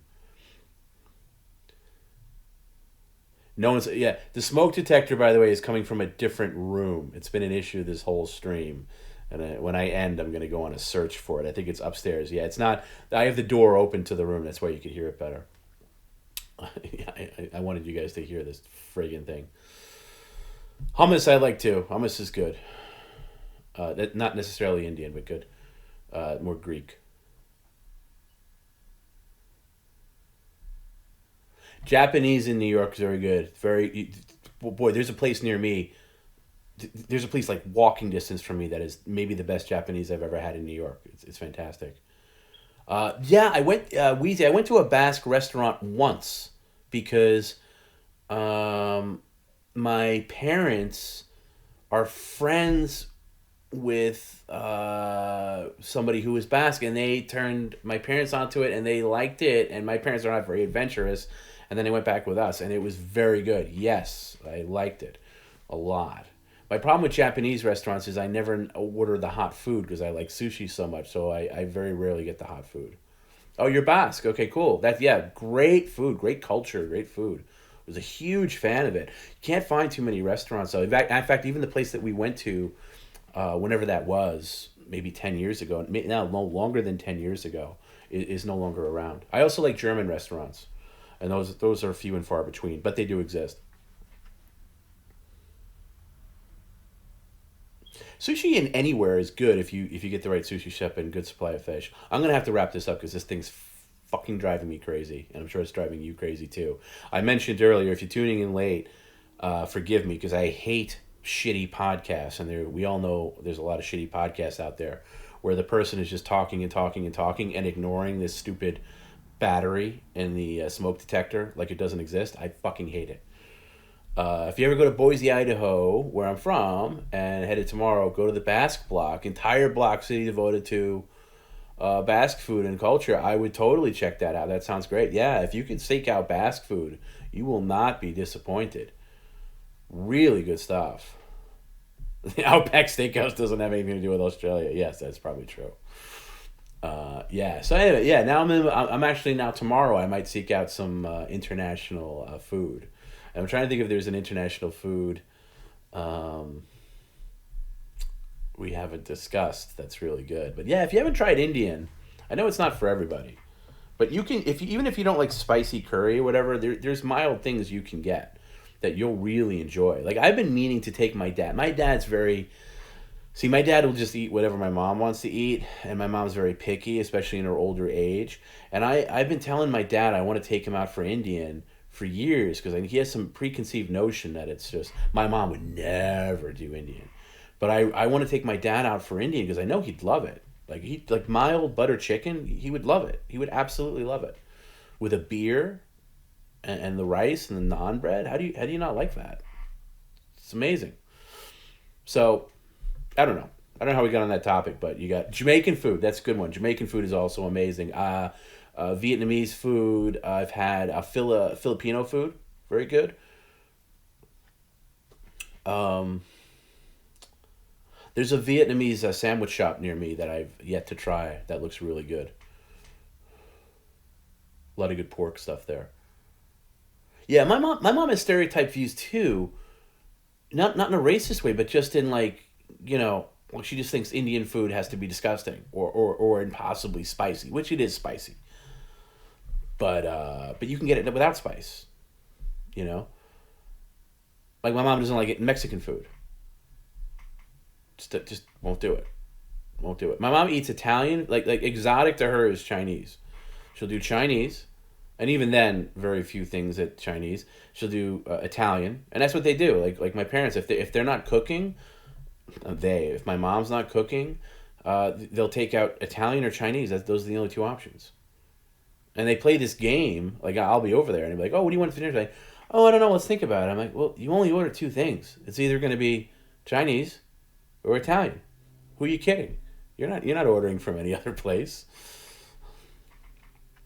And they have good options in their neighborhood. There's like the great Mexican place near them. There's a few things. Cuban sandwiches are nice. Nice Cubano sandwich is fantastic. There's a Caribbean place. Oh, there's a good Cuban restaurant near me too. Yeah, yeah. See, I'm way more international than I give myself credit for. I don't go to them as frequently as I would like to. But yeah, branch out. When Perry comes to New York, and that's another 2022 goal I want. I want to take him to a lot of like different food places. I want to take him around New York, of course, but I want to take aside from like the obvious stuff like pizza or blah blah blah blah blah. I want to take him out to like a nice steakhouse. I want to take him to different places and test his palate. Although he's eating sushi on the stream, which surprised me. So yeah, tongue tacos. Somebody said earlier are good. Although, yeah, trying different things. Puerto Rican food can be very good. Absolutely. I'm at New York, of course. I've been there. I've been to quite a few, and soul restaurants, very good too. Oh wow, the worst Cuban sandwich what you found was in Miami, Phantom Green. That's crazy. I had a great Cuban sandwich in Miami one time. Although I had terrible buffalo chicken in Buffalo, so I know that's a thing. When you go to like the signature place where a place is supposed to be, uh, no, they don't look at you funny here going to eat so. No, it's not like Look, I'm from. It's New York. No, there's a lot of there's a lot of not so much near me, but there's there's a lot of big soulful places like Sylvia's. Sylvia's is probably the most popular one in Harlem, and you have to make a reservation to go there. I've eaten there many times. It's been great. Was that the other time somebody sent Perry sushi? He thanked Belushi sushi. That's funny. I forgot about that. Randy, I'm with you there. I've had tons of bad Philly cheesesteaks in Philly. In fact, more bad ones than good ones that use cheap meat or like whatever. It's yeah. The last time I went to over Thanksgiving to see my sister, I had a really good one. There's allegedly a cheesesteak place opening near me, and it's been threatening to open like pre-pandemic. Yeah, it's just it's like a troll. It's like as if In and Out was opening in New York and people. It's just coming soon, and it's been the same thing. So I don't know if it's actually coming. I'm glad it doesn't though, because I got enough problems with my weight that I'm trying to work down. I'm editing, not editing, but I'm tightening up some of the TomB week stuff, and it's one thing editing Perry Caravello live when it's just Perry. It's quite another thing when I'm in the frame a lot, and it's really it's really bothering me. I'm like, God damn you, fat fuck! Like, get to it. Like, I'm talking to myself 6 months ago, and I'm like, okay, it's time to rein it in, Tom. So, yeah, they say the camera adds 10 pounds though. Yeah, there's a lot of bad Philly cheesesteaks. Oh yeah, Korean fried chicken, very good. Tony B, very good. Yes, love Korean almost anything, very good. I don't like Korean barbecue though. I don't like the shit where you gotta like go. I hate the concept of having to cook your own food. I don't worry. I'm on a much better path now with I'm actually well, I shouldn't say that. This has been a bad month. Like every other douchebag, I'm giving myself till the new year, and then because I was doing good in like September, October, November, really good, really good. Yeah, I need Mike O'Hearn. I was hitting the gym, and that the past couple of weeks, past 2 weeks in particular, I had to take on a new project, so like the separate work thing that I'm doing, in addition to this. And it just I haven't been able to go to the gym at all, and I'm just falling into bad habits, eating late and shit. So I'm gonna get myself in gear in 2022. But I don't like the idea of a Korean barbecue where you got to sit there and they give you raw food and then you got to cook. Like, that's what I'm paying you to do. Like, I don't want to like set a fire at my table and like like cook pork, or like I don't know if I'm doing it right. I don't normally cook this stuff. I don't like that. I don't like that at all. I like the hibachi thing, like the Japanese hibachi where they cook in front of you, and that's fun. Like Benihana and like hibachi places like that. That's cool, but not if I have to do it myself. I don't like that. I like Korean barbecue food if you do the cooking, if the Korean chefs do the cooking. And they charge. That's the thing too. They charge just as much as if you were like ordering it from the kitchen, and they're just coming out with raw shrimp or uncooked chicken or beef, and you got to like do all the cooking, and it's actually more expensive for the experience. What a racket! like you're technically the chef. They're just giving you raw food. It's so silly. I don't understand. I never understand it. I never understand people that want to do it. Like oh, you want to go to Korea? No, I don't. I can't multitask either because I can't pay attention to the conversation that we're having over dinner while I have to like cook a piece of fucking chicken on a stick and hold it over this flame. Like, oh, is this cooked enough now? Do I put anything else on it? Get out of here with that. Next month I will be in the gym.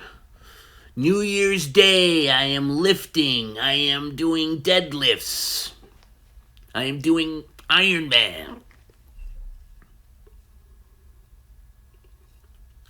Strip club lunch buffets. It's a difficult subject. I've never been inside a strip club, but I've heard there are good buffets. It's not that I've avoided it for whatever reason. I've never been inside one. But buffet, yeah. What'll happen first? Perry in the snow, or Tom in the gym? What's gonna happen first?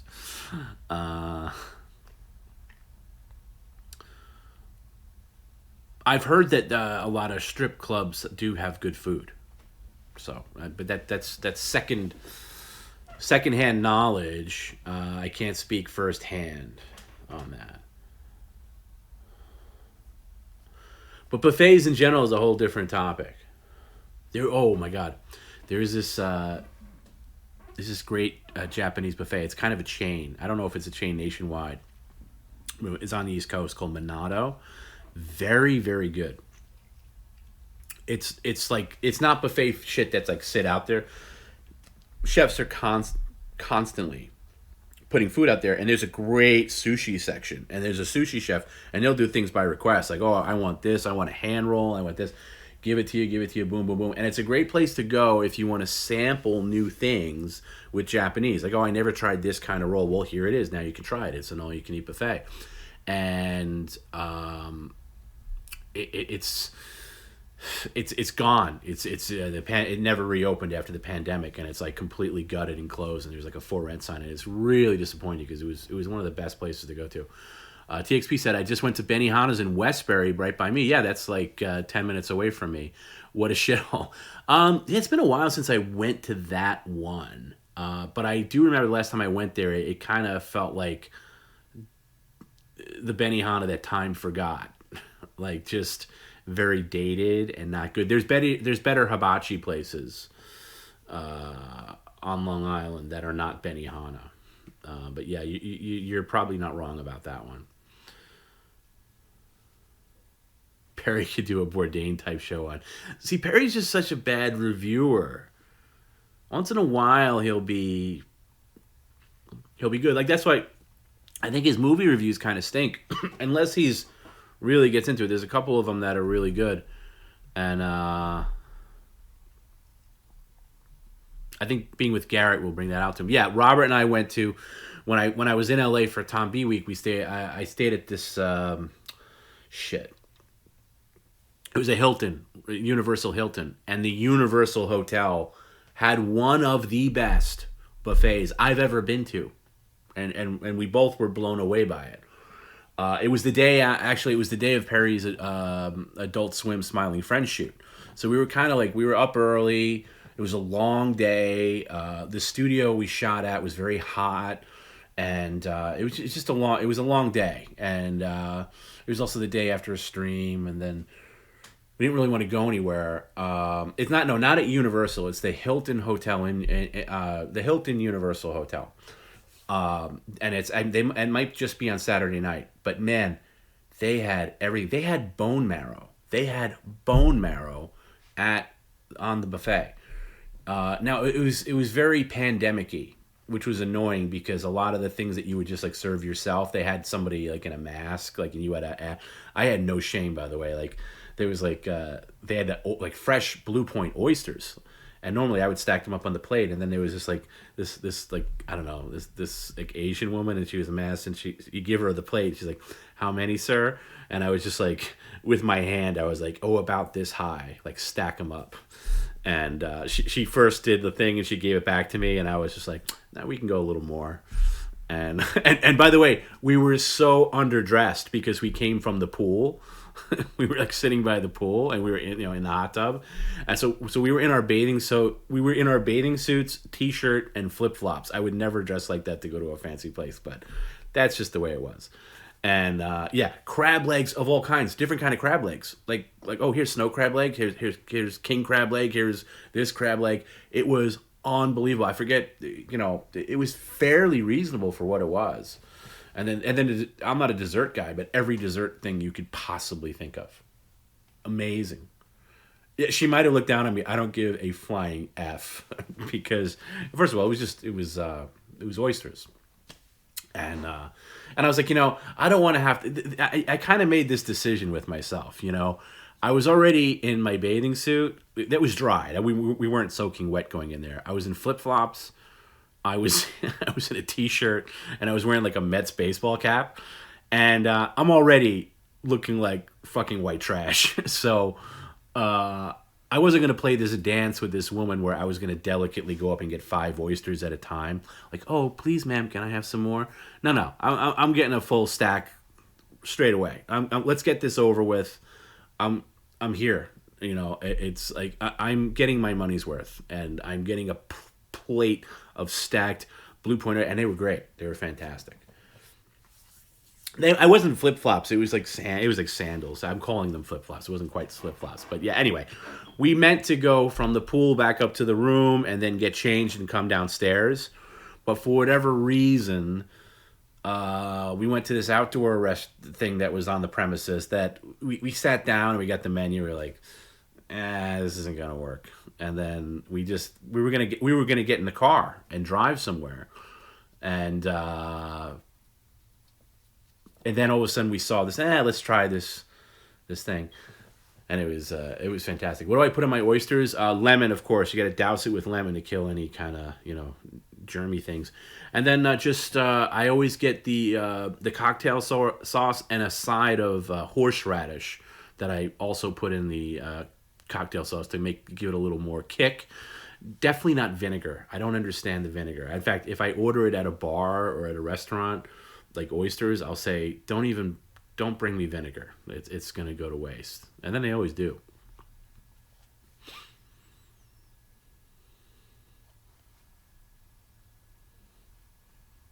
And no Del Tacos here. By the way, that's another problem. If I had a Del Taco near me, I'd be in trouble because I'm a big Del Taco fan.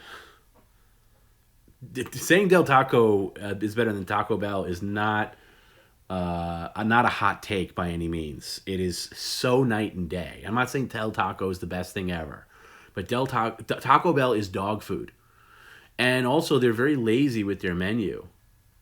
They don't do it. It's just a lazy menu. Really, when you break down the Taco Bell menu, it's garbage. There's no burritos worth a damn on there. The tacos are shit. The ground beef is garbage. The chicken sucks. Steak is tolerable, I'll say. Taco Bell is just if you're in a bad spot and you need something late and it's the only thing there, fine. But it's a very lazy menu, whereas Del Taco, look at their menu. They have so many different variety of tacos and burritos. Their fish tacos, Del Taco's fish tacos are good, which is crazy. Difference between clams and oysters. Taste, they're two completely different things. But I like both. But if I have my druthers, I like oysters. And it depends on like where they're found,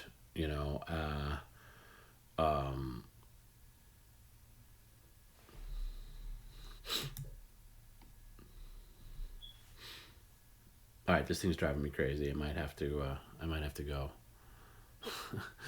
Taco Bell uses bleached meat. I don't doubt it. I don't know. But they're just very basic. Like they could expand the menu. They could do different things. They could make like different kinds of burritos, or this or that. They don't do it. Their nachos suck. Everything sucks. At least I do. But then again, once in a while, if it's the only option, it's fine. I would do Taco Bell over McDonald's. I'm very like Perry. I'm very off McDonald's at the moment. I am. I had a bad McDonald's experience when the McRib came back, and I have not gone back since. I'm taking a very long sabbatical from Taco Bell.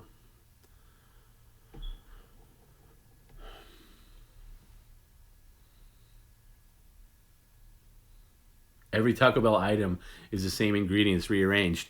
That's not really that's kind of true. Kind of true. And everything kind of tastes the same. And even when once in a while they'll come out with something cool, and then it'll be out for like a month, and then it'll disappear. Yeah, McDonald's is the bottom tier now. It's too bad. I just feel the quality control has gone down quite significantly at all McDonald's. But do I think Five Guys is overrated? Yes, I do think it's overrated, but they are still very good. But they're overpriced and overrated. I will agree with that. Watching Perry eat fast food makes you want it. That's once in a while I'll crave a fillet of fish. To be honest with you, but the McRib thing, like I feel like I was into the McRib before it became a cultural phenomenon, and now it's kind of cringe to say that you like the McRib. Even and I was saying it before McDonald's even brought it back, and I was really into it, especially when they first brought it back because it did taste like the original. But now it's so far removed from what it used to be, and I think it's just people that like crave anything from the 80s or whatever. It's like anything else. Like people have this fetish with the 80s, and the McRib is now a part of that.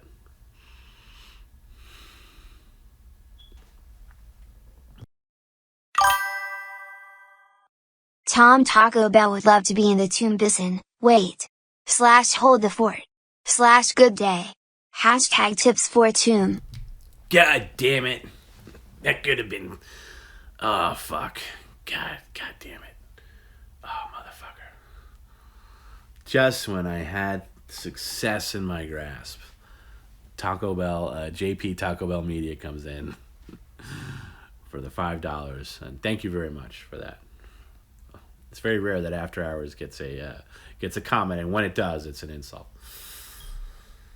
But I did it to myself.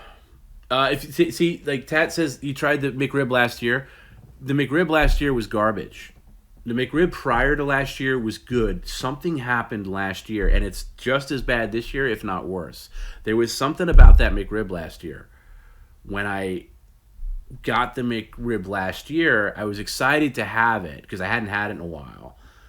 And there was something off about it that I didn't want to admit to myself. And I got it a couple of times, and I was like, this is not right. And then this past year, it came back. I wasn't even that into it. I wasn't that into it at all. And it's just the meat, if you want to call it that, it's bad. The sauce is bad. The bun, everything about it's bad. And I feel sorry for people like, oh, I finally tried the McRib. It's like, no, you didn't try the McRib. Rick has got to figure out how to tip. It's very easy. It's just you go to streamlabs.com / Perry _Caravello _live /tip. And that's how you send in the tip comments. Or media share when we do media share. Yeah, if you never had the McRib, it's just like the only way to get it now is to go back in time because it's just shit. Does the McRib return when pork prices are low? I don't know if that's the case or not. It's just it's I don't know. I really don't know. They used to do over since like around 2009 or 2010. McDonald's has done these regional. They bring back the McRib always around this time of year, like November, October into December, and by now it's probably gone. But I haven't even checked. But they were very regional, and for me in New York they weren't out there. And I remember being in California one year, and they were, and it was good. then, and that was maybe 4 years ago. And then last year it was nationwide, like it was this year. And I'm of the opinion when the McRib is nationwide, it's terrible quality. And when it's more regional, where like only if few select states get it or areas get it, it's better. But yeah, it just sucks.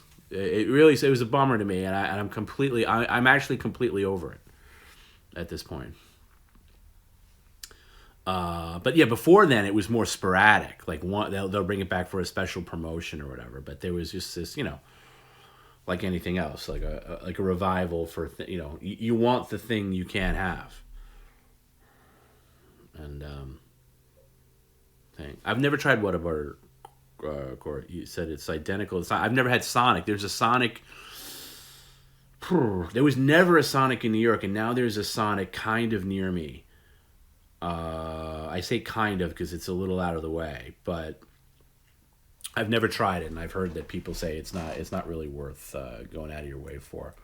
Steak and Shake's very good if you could find it. I had a Steak and Shake in Michigan once. It was great, really good.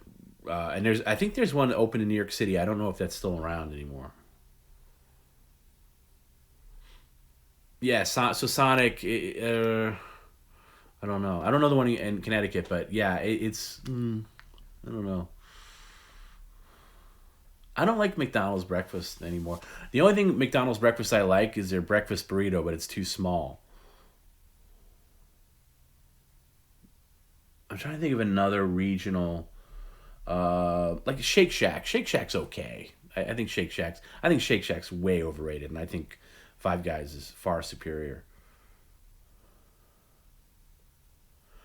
I have never had the Culver's Butter Burger, but I did have a Butter Burger in Wisconsin outside of Milwaukee at a place that's kind of famous for doing butter burgers, and it was unbelievably good. Like, but I will say, I felt it the rest of the day, and I almost wish I didn't have it. And I had cheese curds with it, which are, if you know what cheese curds are, they're just like deep fried cheese. It's fantastic. And this butter burger, like literally they douse it with butter. It's a cheeseburger.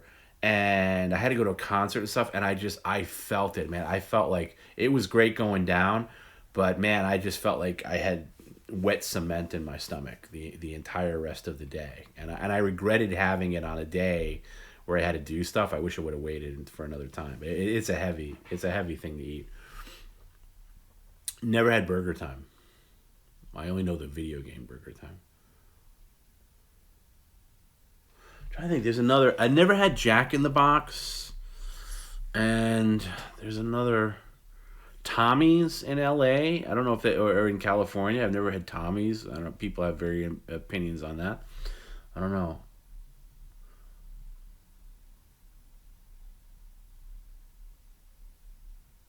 Ford's Garage in Michigan. I don't know if I'll be in Michigan anytime soon, but I'll keep that in mind.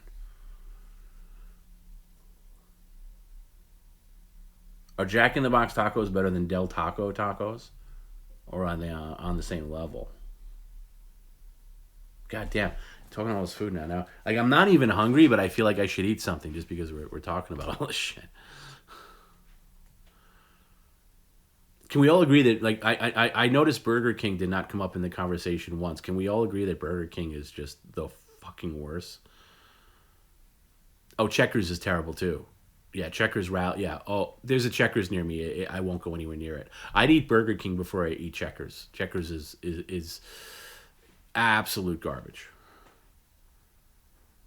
There's actually a burger place near me that's not a chain. It's just a one-off place, but fantastic burgers, really good burgers. Yeah, Burger King's bottom of the barrel. Yeah, and I haven't had Burger King in age. I cannot remember the last time I had Burger King, but they're just disgusting. And it's honestly I'd rather go hungry because like I'll say how. Taco Bell is a last resort, and what I mean by that is like let's say you're driving somewhere or like it's late or you worked late and then you need something on the way home. The only thing open is Taco Bell, and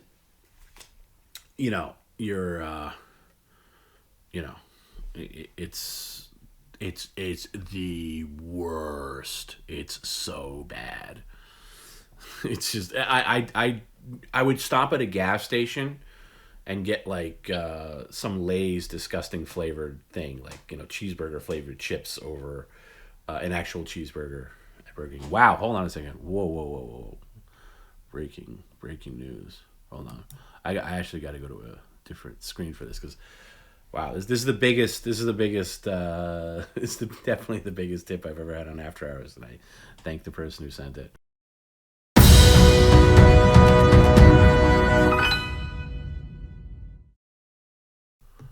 Thank you, Slow. That's really generous of you, and I greatly appreciate that.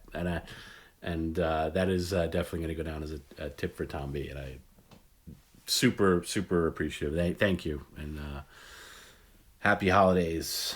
And that's super nice. That's really sweet. I'm very taken aback by that because we don't usually get those on After Hours, so that's really nice. And I'm not gonna haggle with Perry's cousin over that. So yeah, I'll either put that towards that Sony TV that'll knock some price off that'll knock a price off that, or I'll spend it on a fancy buffet tomorrow. But either way, thank you very much. That's really generous of you, and I greatly appreciate it. Thank you. Go to Papaya King tomorrow. That'll buy a lot of papaya. Wow.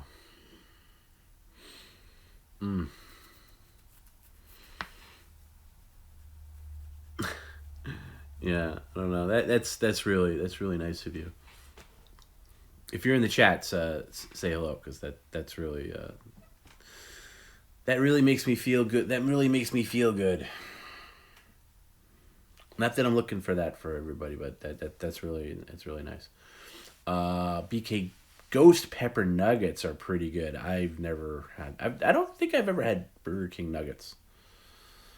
Their chicken sandwich back in the day was good, and by back in the day I mean like the '80s and early to mid '90s. That's when Burger King went off the rail. Whenever they did that logo design, when they changed their logo, that's when it was really bad. Oh, Randy, that was you? Oh, thank you. I take back everything else I said about the fertilizer. Leave all the fertilizer you want, Randy. Stolen valor, but thank you.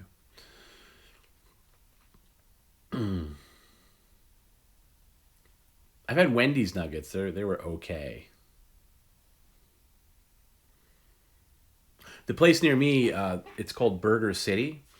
And it's just like a one-off place. It's the best chicken nuggets I've ever had in my life. They're fantastic. They're phenomenal. And I know chicken nuggets are kind of like a little kids thing, but if you have kids in your life, you're going to be getting chicken nuggets, or you're going to be making them, or you're going to be heating them up, or you're going to, and you do get them. Oh, thanks, Sly. I really appreciate that. Thank you. Merry Christmas to you and Happy New Year. That's not to borrow a phrase from Perry, but there's very.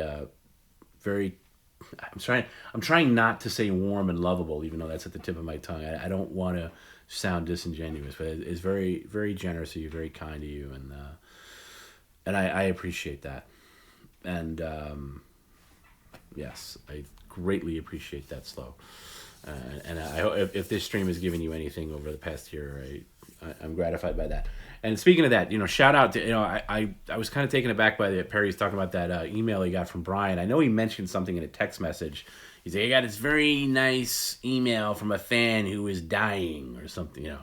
Not that Brian is dying. If you missed out, early in the stream, Perry gave a shout out to this guy named Brian, who's a viewer of Perry Caravello Live, and he's going through chemotherapy, and he had basically mentioned in the email that Perry Caravello Live has gotten him through a lot of hard times. Going through chemo is one of the hardest tests that a human being can endure. It's not fun, and this guy was, basically saying how Perry Caravello alive was keeping him around. Somebody, this wasn't, no, I thought about that. Like, it was first of all, Tracy has a really, or whoever the person playing the part of Tracy has a very, has a very obvious tell in the way they write. And no, it wasn't. It was, it's a real person, because also the same person did a, well, not the same person, but somebody on their behalf did a cameo, or ordered a cameo from Perry that Perry did. And he, oh, thanks, though. I feel that saying it feels good. It feels good to me. So thank you.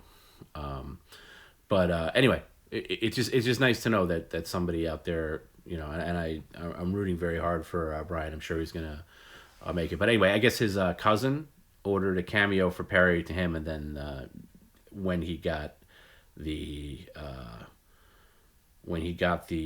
cameo, he wrote Perry an email saying how much it meant to him getting the cameo, and then just said how he discovered, I think he was a DSP detractor like so many other PCL people, and how just it makes him happy, it gets him through some tough times, so that's nice.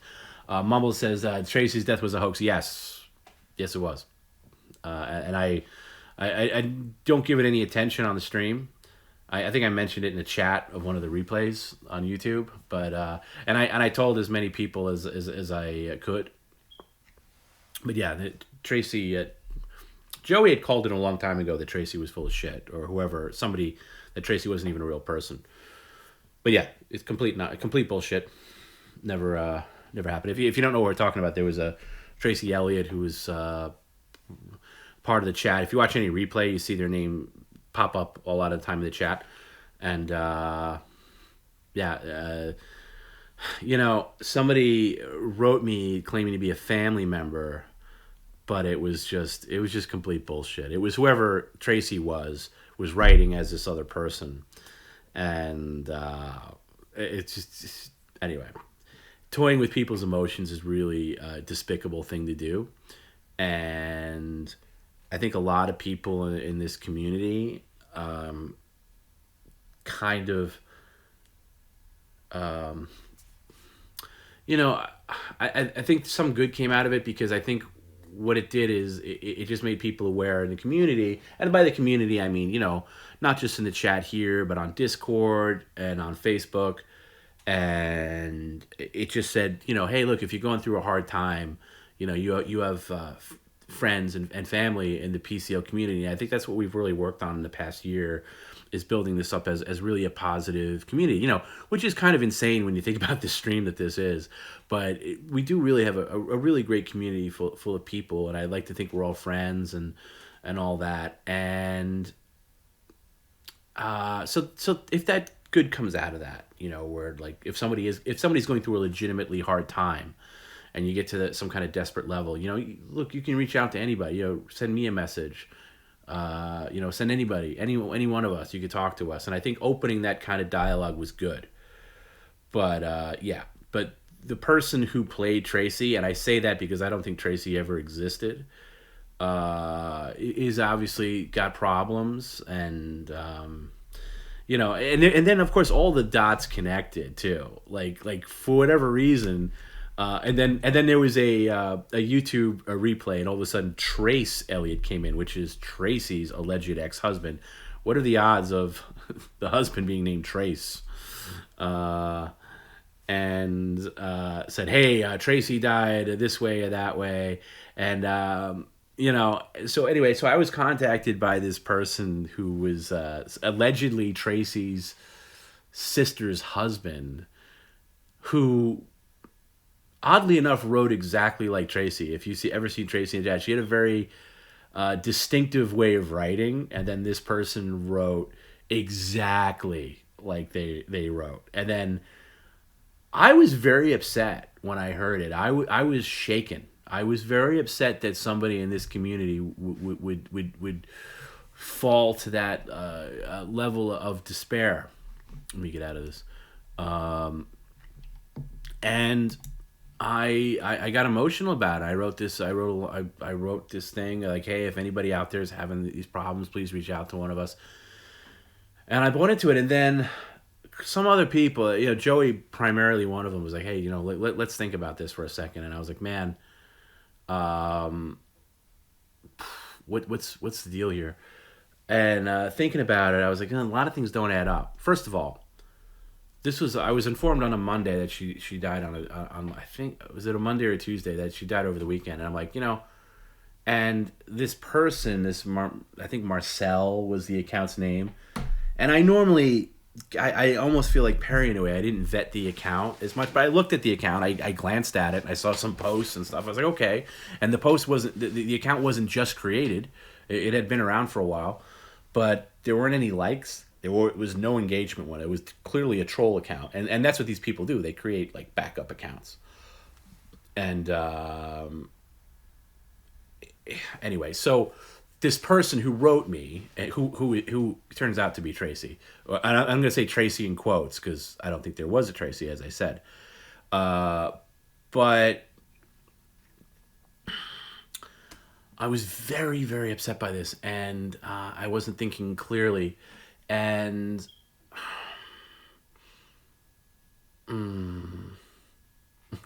Wheezy, get in touch with me. Of course, I'll help you. But so anyway, I have the screenshots of the conversation too, and I shared it with a couple of people. I was like, people that I know talk to quote unquote Tracy, and I was like, does this look like Tracy? And even they were like, yeah, that sounds exactly like Tracy. Like it looks exactly like it. Like all the little things, and this is supposedly a man, and it was very bizarre. Anyway, so all this happened, and I'm like thinking like, God forbid. Like think about this for a second. God forbid you lose somebody, who takes their own life, somebody close to you, a family member. And I say, God forbid, like your sister, your brother. Is the first move you're going to make to contact the person who runs the stream that your family member watched and enjoyed? Is that going to be really your first move? I mean, and this person was writing me all day. It was nonstop. It was just blowing up my inbox. Tracy loved PCL. It's all she talked about. And then this person was planting the seed of one day I might need to check out PCL. And I bought into it. I swear to God, I bought into it because I was emotional and I was upset about what happened. And when you're, because this person was in every chat, in every stream, was even in After Hours. And, so I was hit hard by it. I really was. So, and then that clouded my judgment. And I was looking at it, and the more time went by, I was like, this doesn't play. Like, why are you hitting up the stream? And then, so anyway, this person was planting the seed that family members, like, we've discussed this, we must check out this Perry Caravello live to see what made our Tracy so happy. It was the only thing she ever talked about. And I remember being like, wow, that's incredible. But then, like, what are you, a fucking moron? Like that, this doesn't sound right. This doesn't sound right. And I didn't question anything at the time. And I just was like, hey, every time this person wrote back, I wrote back, hey, listen, please tell me what the details are. I'd like to send some flowers. I'm weary anytime somebody tries to come to me. And this has happened a couple of times where my loved one is having a hard time. Can I do a GoFundMe and post it in the PCL group? And my answer to that is always no, because you don't want to do that. You don't want to do that. I don't want to take advantage of this community, and I can't vet everything, and I don't want to sound like a bad person or anything. But I was in the back of my mind. I was like, are they going to hit me up for some kind of like crowdsource thing or whatever? And that wasn't the case. But I was like, excuse me, I ran out of water, but it was like, I was like, where do I send flowers? And then they'd go quiet. Whenever I'd ask a question, they'd go quiet and then come back. I don't know. And then it was like, and then it would respond like Tracy would. Like, oh, you know what? Let me see if I could pull it up. It was like, I don't know, dude. it's like this just happened. Okay, we're still, we're still we're still going through it, and it was like exact like emoji weird things that like Tracy would quote unquote Tracy would do, and it started to add up, and then day went past, and Randy, you got it. You can be the bad guy for PCL. A day went past, and I started asking more questions, but not being a jerk. I was just like, hey, can you just keep me posted? And then it was like radio silence, and then all of a sudden I was blocked by the account. Like I couldn't reply anymore. And then I investigate, not blocked from the account, but blocked from sending messages. Like you can block somebody on Facebook from sending messages. But then I looked at the account, and then there was a couple of like, oh my God, I can't believe we've lost our dear Tracy. That would be a post on the Facebook account, but there'd be no likes, no comments, nothing, tumbleweed. And I was like, oh, that's weird. Like, and then I scroll back, like the account's been around for a while, and when I did my cursory glance, that was enough for me. But it was just strange. And then all of a sudden, the family members started popping up, like little here and there. And I think within a week, like the Trace Elliott account came up on one of the YouTube replays, and I blocked it immediately. I saw it, I was like, okay, goodbye. I'm not buying into this. And I was waiting for this other person to come in, like to start up a new character in the chat, being like, oh, I'm Tracy so and so. And we need to find out. We started watching Perry and Perry Caravello Live to see what she was so happy about. So, we immediately went on red alert. And I say me, like me and Joey. And Joey knew all along. Joey had her number right away. Would always say to me, dude, this Tracy is bullshit. And I got to give him credit because he, I was naive and he wasn't. So, yeah, Trace Elliott. So, yeah, the whole thing's bullshit. I haven't talked about it. I definitely don't want to talk about it on the stream. Because I don't want to give any attention to it, and I deleted all the posts I made about it. I just wanted to get away from it. But like I said, some good came out of it. But I tried to message as many people as I could privately, who I knew were legitimately upset about it. Like Danko, I know was very upset about it, and I messaged him. I know Liz was very close to Tracy, where they communicated in private messages, and I said, listen, I know you took this a little hard. This isn't real. This is from all my involvement is that this isn't real. And then Jill was somebody. I don't know if Jill's here, but Jill was somebody else, and Jill tried to reach out to this same person and got the same treatment that I did. And then we shared screenshots and compared notes, and it was like, yep, this is like, look at the person pretending to be Tracy's sister's husband didn't even try to disguise their writing.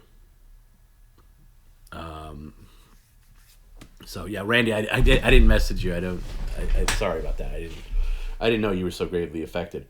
But yeah, anyway, so yeah, if you think that Tracy did anything to herself and it's a sad story, it's complete and total bullshit. Yeah, so I'm trying to find where I screenshotted the chat, but I got to go back a ways. It was just very bizarre. But yeah, so anyway, I'm sorry if anybody was upset by it, but yeah, complete. And I have no. It's not that there's a doubt in my mind, like, oh, maybe this thing was real. It's completely not. So yeah, this whole thing, and I was like, hey, where will the services be held? I'd like to send flowers. Please send me the details. Also, will there be a memorial website of any time?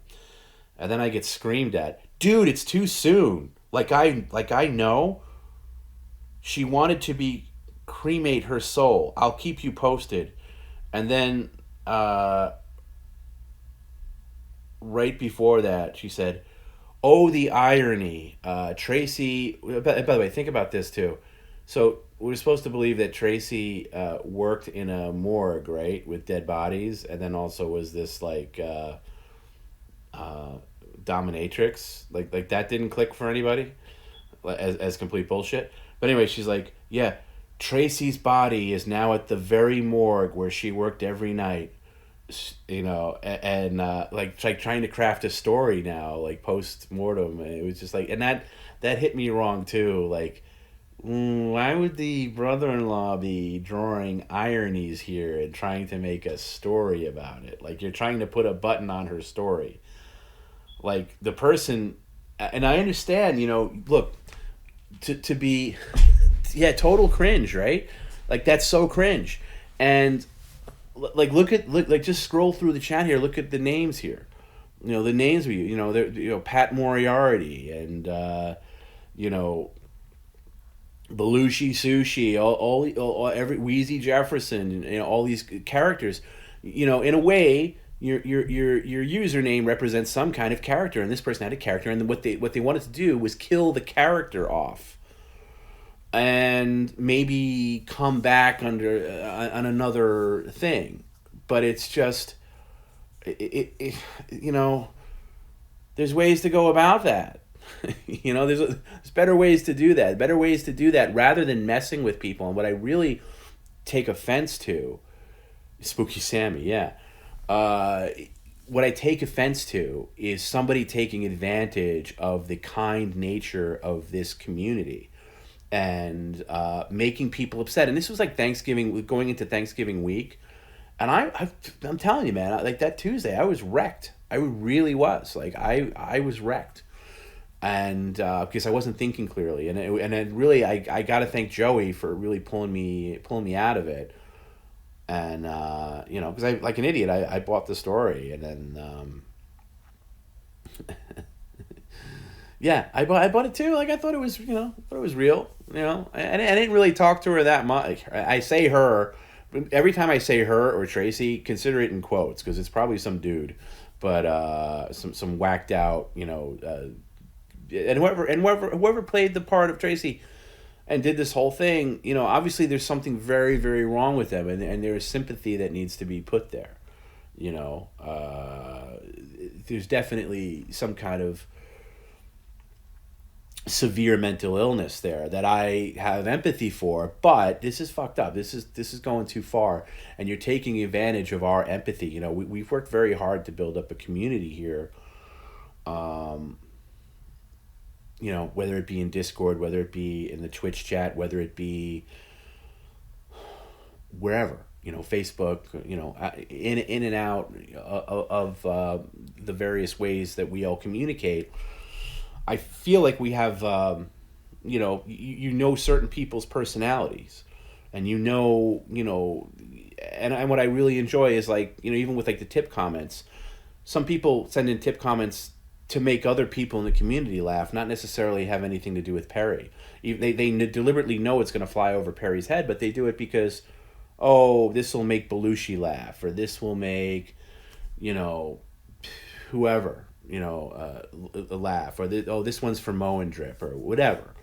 And to build yourself up, and she's been around, and I say she in quotes, has been around for a long time, because you go back to early streams and they're in the chat, and they discovered Perry through Twitch.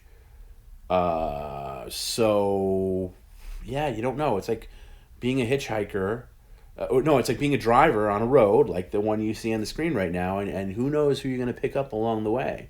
And, you make the mistake sometime about, picking up, you make the mistake, at least I make the mistake of thinking that everybody is like me. No matter if it's a new friend I make or somebody I meet, whatever, I think everybody has the same sensibilities that I do. And I'm not saying I have all the right sensibilities and I'm a normal person. Clearly I'm not, because of doing this. But, obviously we've all got issues, but we all come together here. And we're friends and we love each other and everything. Not to sound all wishy-washy, but for somebody to just fuck us over like that, it just really pisses me off.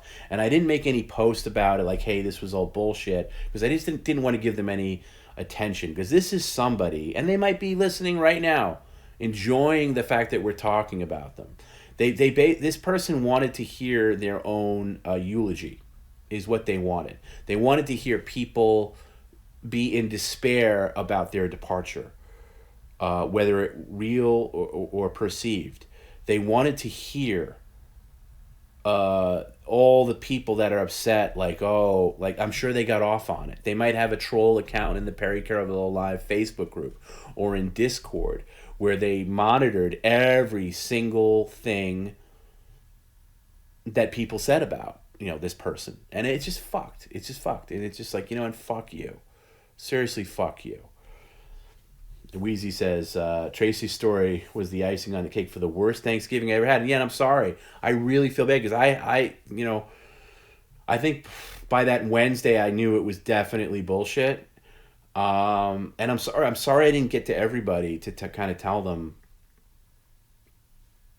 that this was bullshit. I don't know if it was a dude. I don't know if it was a woman. I don't know how old they were. It's just, yeah. So if you had early inklings that this person was, fucking, an asshole or the C word, you were right. And that's the thing. I think they took advantage too of how we, in this community at least, embrace weirdness and embrace different people, embrace people that are, not cut from a mold. Because we're all weird in our own way, however that may be, the things that we're into, whatever, but we all come together because, we all come together for this. And everybody, I like to think that everybody's accepted here. And I think she in quotes, took advantage of that, because and then tried to write the story to be too weird. I mean, the more, the fucking, the fucking working at a morgue and being a dominatrix and then having, or having the divorce. That was another part of the story. It's like they had this whole arc that happened. If you're going to have an arc, if you're going to write something, like, fucking do it on the stream. Send in comments, build something up, write your, and that's the other thing too. People will always say, like, oh, this stream, I don't like the way this is going. I don't like Mow and Drip. I don't like this or that. Okay, well, you have it in your ability to steer the narrative. Do your own thing. You can do that. But this person did it, like, in the chat. In fact, I don't think I ever saw one tip comment from Tracy Elliott. Like, never really appeared on the screen, never really did anything engagement with Perry. In fact, when Tracy was asked to even get a call from Perry, one of the things that had a rift between Tracy and Joey was kind of like calling her bullshit early on when she refused to get a phone call from Perry on Subscriber Sunday. And that was a red flag too. And then at the time I was even kind of like, oh, this is weird. And there was one stream too, like towards the end, where I was kind of like pushing Perry to call, even though in the chat, like, no, please don't call me, I'm having a panic attack. That was all bullshit. I had an inkling that it was bullshit then, and I was pushing Perry to call to see who would answer the phone. But yeah, it's just so weird. So I'm sorry to anybody that had a bad that took it hard. But please know, and if you know anybody that took it hard that's not here listening to this right now, tell them. I don't want to make a whole public post about it, and I don't want anybody else to do it either necessarily, because that's what they want. They want that attention. They're still going to feed off it. But if you do know somebody that was affected by it, and I tried to, at least the people that I know and that I can contact, and if I saw somebody write something that they were upset, like Chrissy, I know took it hard, and I tried to write her, and I said, hey, listen, just between you and me, I think this is all bullshit. I can't 100% confirm it now. But yeah, I've told a lot of people to lay off Tracy because I thought she was real, right? And I obviously I apologize for that now. But there were people that went after Tracy, and I was like, oh, okay, she's one of us, because and again, she would write me, and like, oh, she would go off, she would go off the stream and then like close her account on Facebook and then come back and like message me and be like, I can't take this anymore, people hate me.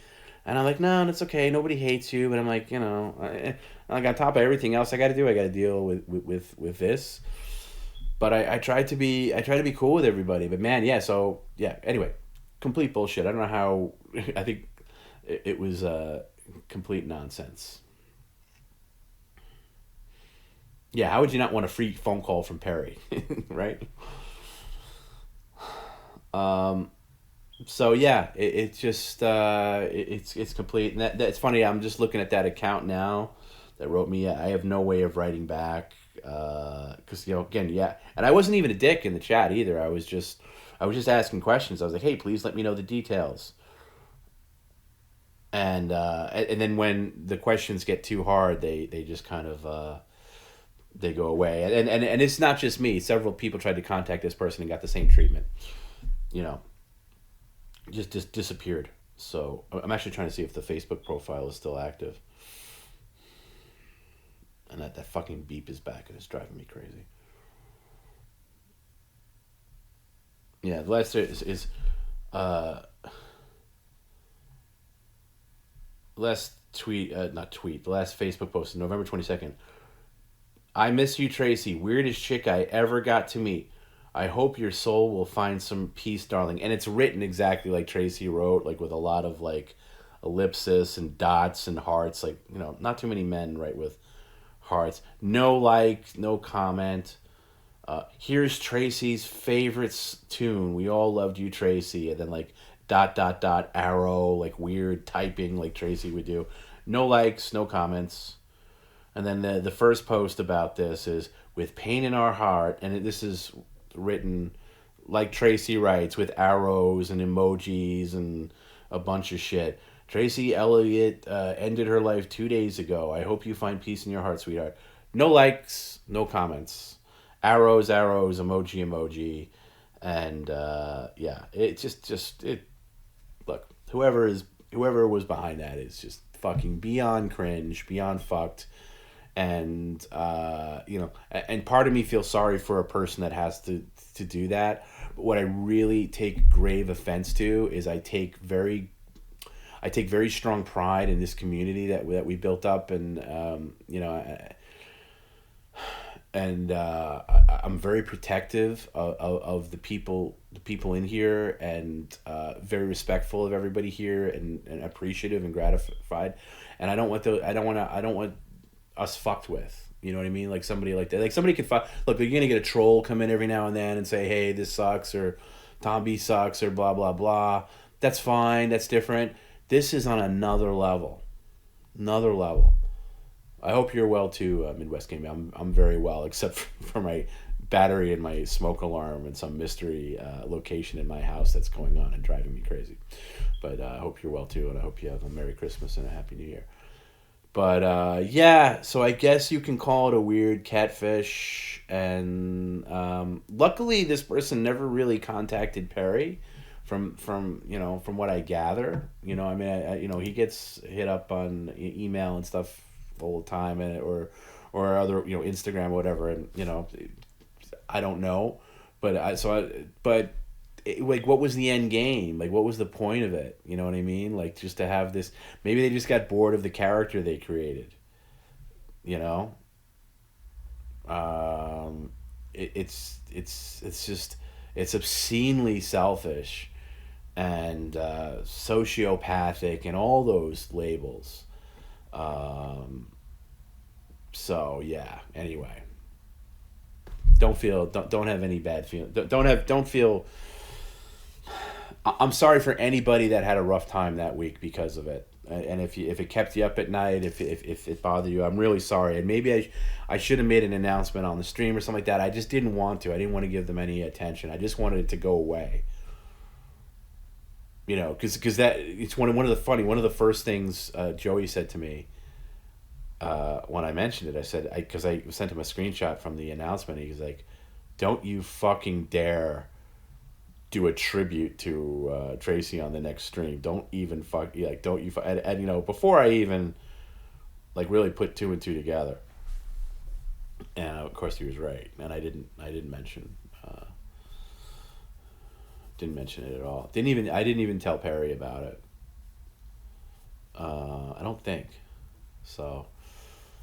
But anyway, that's it. And I hope this gives you some relief if you had trauma about it or if you were upset. But I am sorry. I really am, because it's I take the responsibility in a way that you guys had your emotions or your lives really fucked with by somebody that never existed, you know. So yeah, well, and also don't tell Perry because he just talk about it and make a thing about it. You know what I mean? So that's it. But so yeah, it's fucked. So like I said, if you know anybody that like new trade, because I see it sometimes in the uh even in like the replay, okay, like the chat replay, like when the YouTube premieres come out, like the one like there'll be one this Sunday. There's no PCL live stream. Um, like you'll always see her name in the chat on the screen, and it's like, oh man, R.I.P. Tracy. Oh, it's so sad to see her name pop up in the thing. It's like, yeah, no, it's just annoying at this point. So hopefully we can get past this thing, where now that it's out there, you know, now you just kind of just, oh, look at this fucking loser, you know. So don't feel bad, like to see the name and just be like, what a fucking moron. Like really, what diseased individual is going to do this? It's beyond fucking it's beyond cringe. Cringe isn't even the right word. It's just a thing. Oh look, hold on a second. We got another thing here. The Aristocrats. Hashtag tips for Tomb. Thank you, Real Trey. Thank you, Real Tracy. Appreciate that. That's how you know it's not the real Tracy, because Tracy never sent in a donation. But thank you. Again, I greatly appreciate that.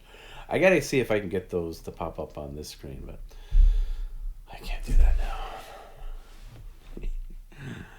Yeah, I know.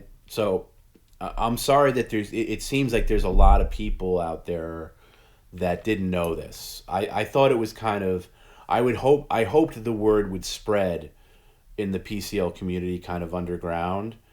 But I'm sorry to see so many people are taking this, like are hearing this for the first time. And maybe I should have posted something or whatever, but all my instincts told me not to, and all I did was just delete any post I made about it. You know, I made a post in Facebook, I made a post on Discord, and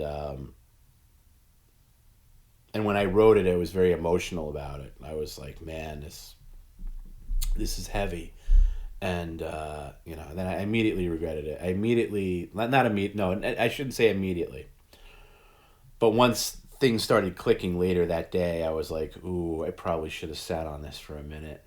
But I didn't want somebody else to find out, and then it comes out in a different way, you know? And like I said earlier, if anything good came out of it, Court says she tipped one time. Okay, I don't remember that.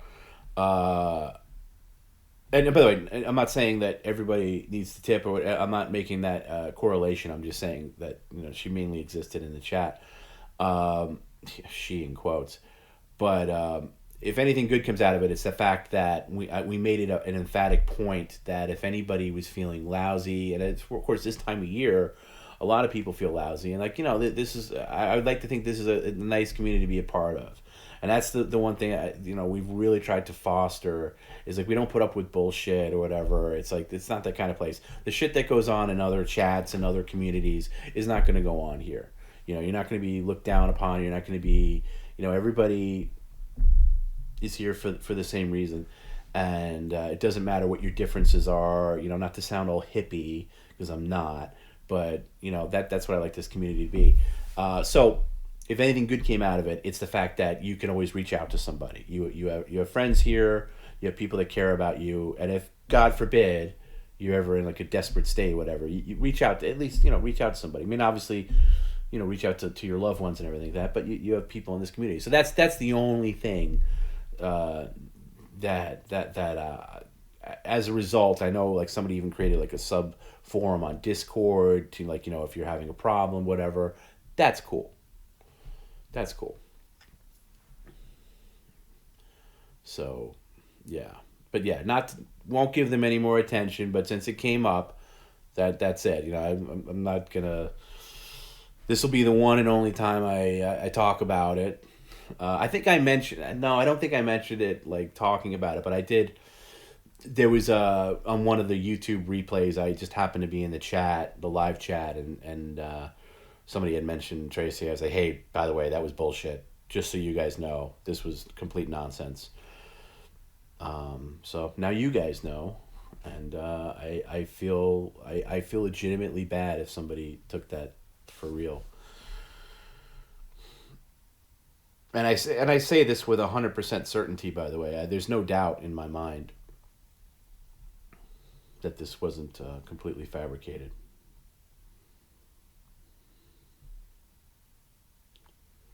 And it was probably planned for a long time. Like even the marriage and the divorce, the end game was probably, you know, or the ending to the story was planned out.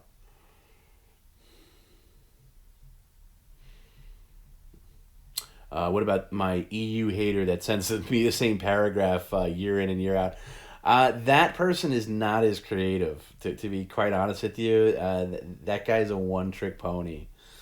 So don't think that would be Trey. I don't know. You know, look, I don't know. Whoever played the part of quote-unquote Tracy. I would think that... am I canceling getting the Tracy tattoo? Yeah, unfortunately, I took that off the thing. We were going to add a RIP Tracy merch to the PCL store, but that's... all those shirts had to be burned, as Perry would say.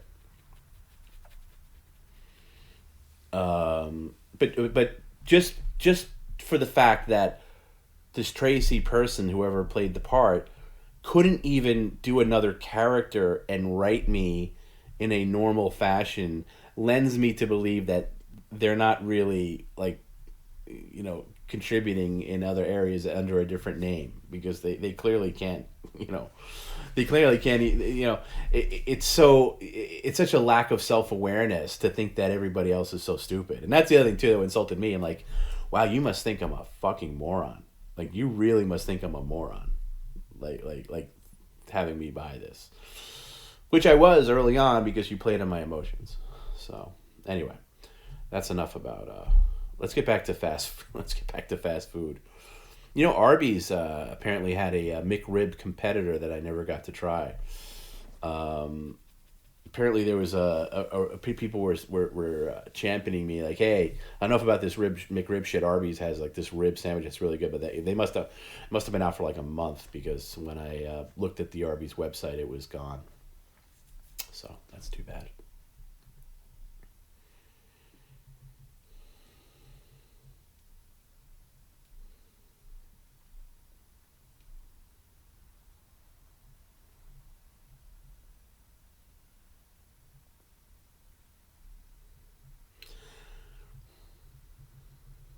Yeah, I heard it was good too, and it was like not a hero sandwich, it was like a round sandwich.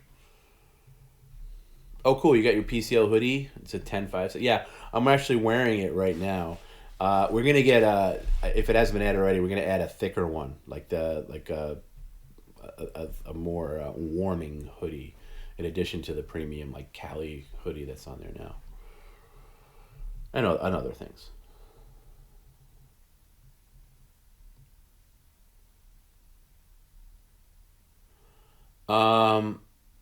What do I get at Arby's? It's funny. I've never lived near an Arby's until I moved to this house, and now there's an Arby's kind of close.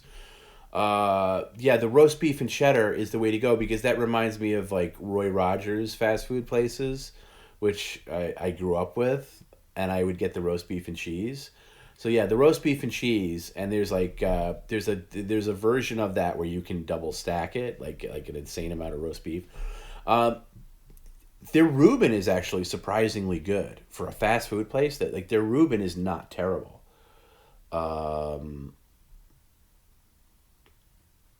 Yeah, somebody Mumbles just said that. Yeah, their Reuben very respectable actually. What else did I have there that was good? A couple of sandwiches. Yeah, I've actually never had a bad. But again, it's one of those things where I'm not in the mood for it often. It's a very rare thing. You know, I've had it twice since I've been here, and I've been here now since June. Um, I'll tell you what, Pat. You say that, right? So there's a pastrami place that's I think it's in Levittown. It's not that far from me. It's far enough, but I've gone out of my way to go there because my favorite sandwich is the Reuben. The Arby's Reuben is better than this place, and this place is a traditional Jewish type deli. But for some reason, their Reuben stinks. It stinks to high heaven. It's not good. And the Arby's Reuben hits the spot. And by the way, you can get an Arby's Reuben at 9 p.m. And when all delis are closed. So it's true. But I understand what you're saying, though. I understand what you're saying. I do like a good Reuben. I haven't had one in a while.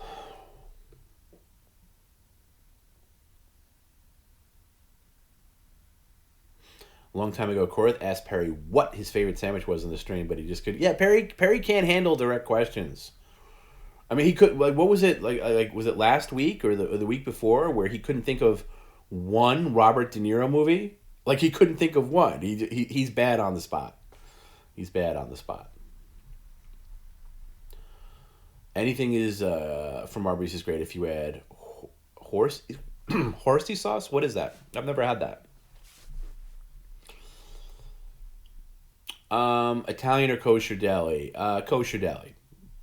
Because Italian delis are fine, but I'm not a big fan of the Italian sandwiches because I don't like. I'm not into spicy meats or seasoned meats like the salami. I'm not a salami guy, not a pepperoni guy. I don't like the Italian subs with vinegar and shit. So I'll take a kosher deli any day of the week and twice on Sundays. Yeah, he was actually happy to get that deli meat ham, wasn't he? And that's a good question. What does he put on a ham sandwich? He hates mayonnaise. He hates mustard. Yeah, does he eat a ham sandwich dry? It doesn't eat cheese. What do you put on? What do you put on that? Yeah. Yeah, somebody asked the pastelish dish was another one. Just like Perry ignores nice comments, he really gets bored with phone calls. With nice phone calls, I'm gonna try to shift that because I try to tell him that is like because sometimes he's like, why don't more comments like this? It's like because you don't give anything to people that say, hey, I love you, or hey, night, or hey, you're doing a great job tonight. Merry Christmas, Perry. We love you. Thank you very much. And then the next comment, Randy Callahan wants you to come back and suck his cock again. He misses you. Fuck you motherfucker! We're done. What comment are you going to send in when you hear that? You going to send in something that's going to trigger him? Or are you going to send him something nice? For your $5. I mean, if it's me, I don't know. I think I'm going to go to the latter. So he can give a little bit more. And occasionally he does. Occasionally he does, to give him credit. He occasionally does. But, yeah, most of the time, the nice ones go with the soft, like, thank you. Worcestershire sauce. Everybody has a problem with that. But you can't make a good Bloody Mary without it.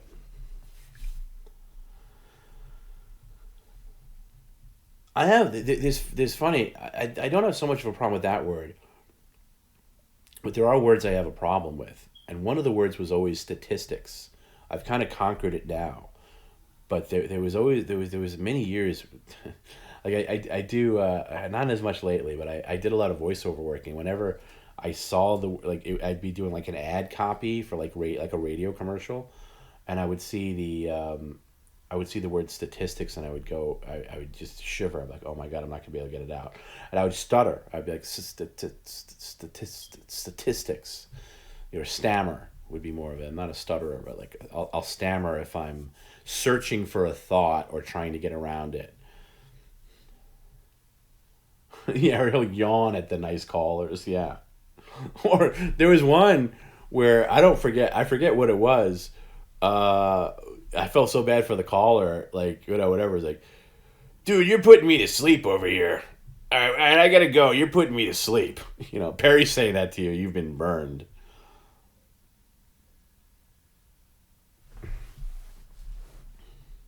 Pat Murray, see, TomB now say, one smart fellow, he felt smart. Two smart fellows, they felt smart. Three smart fellows, they all felt smart. Well, the thing about that is to slow it down.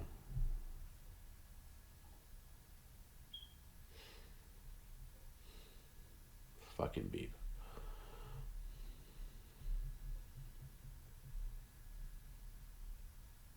Did somebody say Vegemite in Bloody Marys?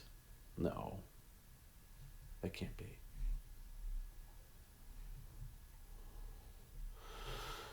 Matt says, hey, Tom, how are you able to differentiate between Perry's delusions of celebrities he's met and stories that are real?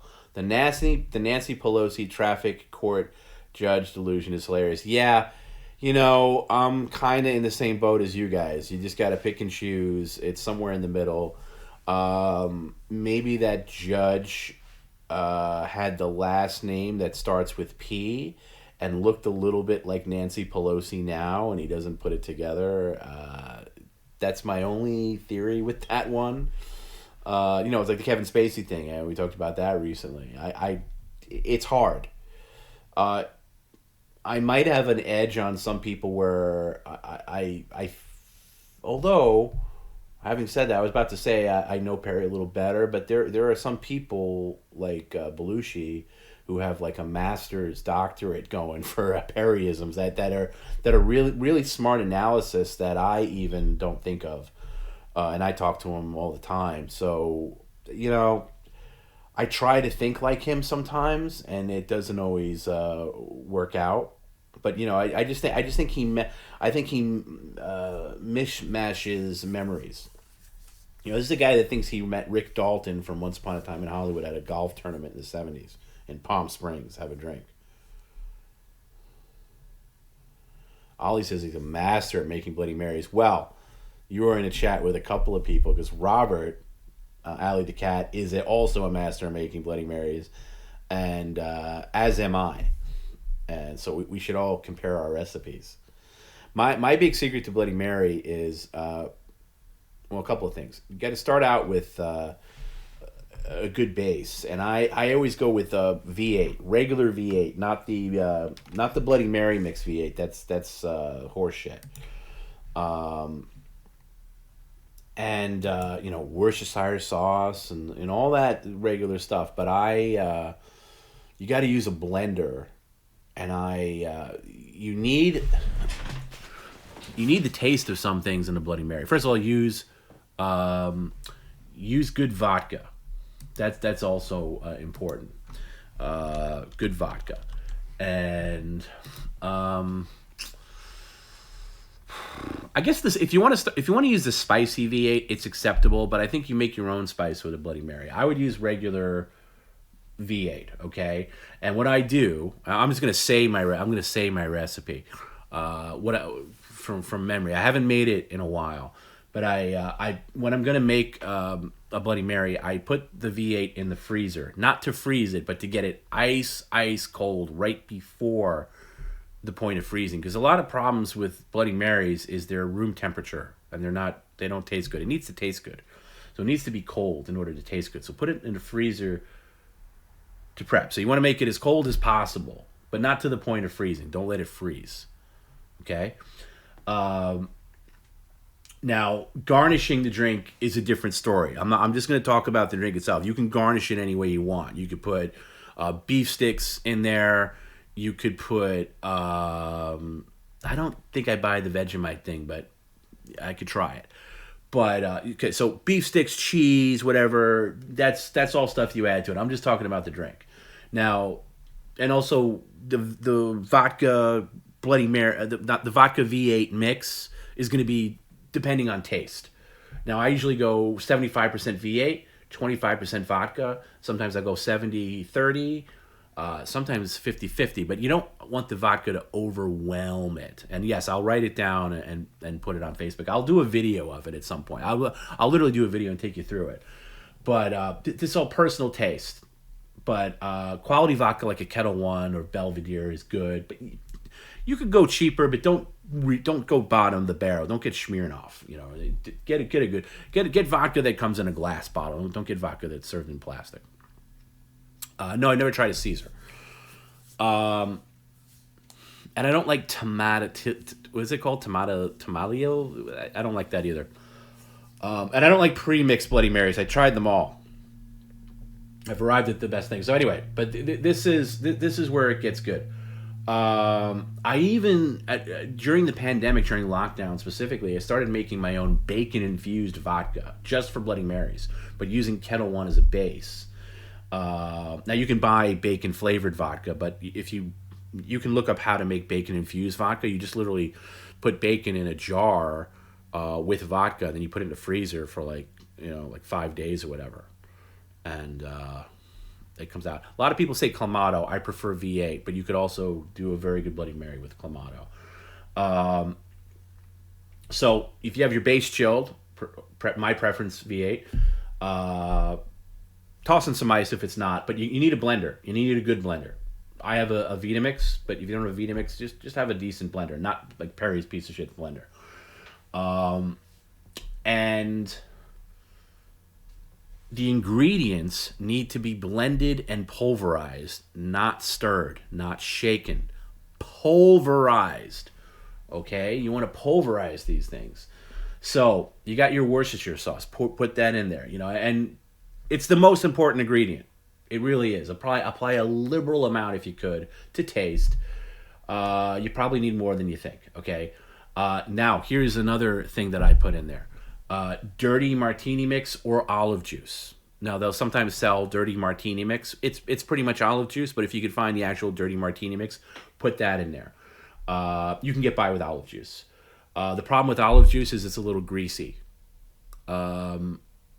If you get the dirty martini mix, the grease is taken out, but it's a minimal difference. But dirty martini mix, very important, or olive juice if you can't get the dirty martini mix. Very different brands. You can find them in a bar supply store, like a Total Wine or whatever. You find it in the bar supply. Fresh horseradish, very important. Normally people stir in the horseradish. That doesn't work for me. It never liquefies right, and you always taste chunks of horseradish when you sip it. So fuck that. We're going to put it in a blender. We're going to pulverize it. You pulverize the horseradish. Now the next thing I put in there is bacon. 2 or 3 strips of good bacon. Smokier the better. Decent bacon. Put it in the blender. We're also going to pulverize that for flavor. And you want to garnish it later on with bacon, go for it. But you're going to put it in a blender. Okay? Make extra bacon if you want to actually put it in the drink. Okay? Now, celery. Same thing here. We're blending it to get the flavor of the celery. 1 stalk will do, even a half a stalk. You don't want to overdo the celery flavor. I personally hate celery. But I will say it does need it. And then, you look at the laziest Bloody Marys on the planet will come with a stalk of celery. You're at an airport bar, they're going to put a stalk of celery in there. Horseradish sauce, I will look into that, Bobby. But anyway, celery, it's going to get pulverized. Celery salt. Now, this one isn't crucial, but if you have it, it'll give an extra flavor. Kosher salt and pepper. And I say kosher salt over sea salt. Kosher salt, not a ton. Dash of kosher salt. And then fresh ground pepper, quality pepper, obviously. And, don't go too heavy, but season to taste, okay? And then the other things here are subjective, but a quality habanero sauce, because you need a little bit of a kick. It depends on your tolerance for spice. You can do Tabasco, but I do like a habanero, just a small splash or 2. You could scale down to jalapeno sauce if habanero is too much for you. And pickle juice from the pickle jar. If you have an aversion to pickles like Perry, then you could skip that. But just a splash of pickle juice. And then pulverize everything. Blend it all on a very high setting. You want the bacon, celery, horseradish to basically disappear and liquefy. You don't want any chunks. After it's all blended, you can continue to season to taste. So that's where you're going to put your lime and your lemon in. And then obviously whatever you garnish it with. But that's the basic. Thing. And yeah, there's a lot of things I tried that were complete failures that didn't work along the way. This thing that I'm saying came after a lot of trial and errors over a lot of time. There was a couple of things that I attempted. Trying to think of some of the ones that I tried that didn't work with me. The thing that really brought it over the top was the bacon. It's really bacon. The bacon infused vodka and also bacon itself, and the celery and the horseradish blended. The blending part's very important because most people just mix it and it doesn't come out very very good. But it depends. Do you like savory? Do you like, I think a good Bloody Mary should be savory.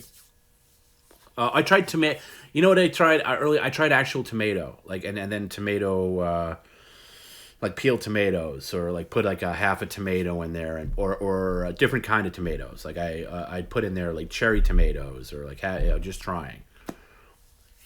What occasion is the drink for? Is it a sipping drink? No, it's a meal.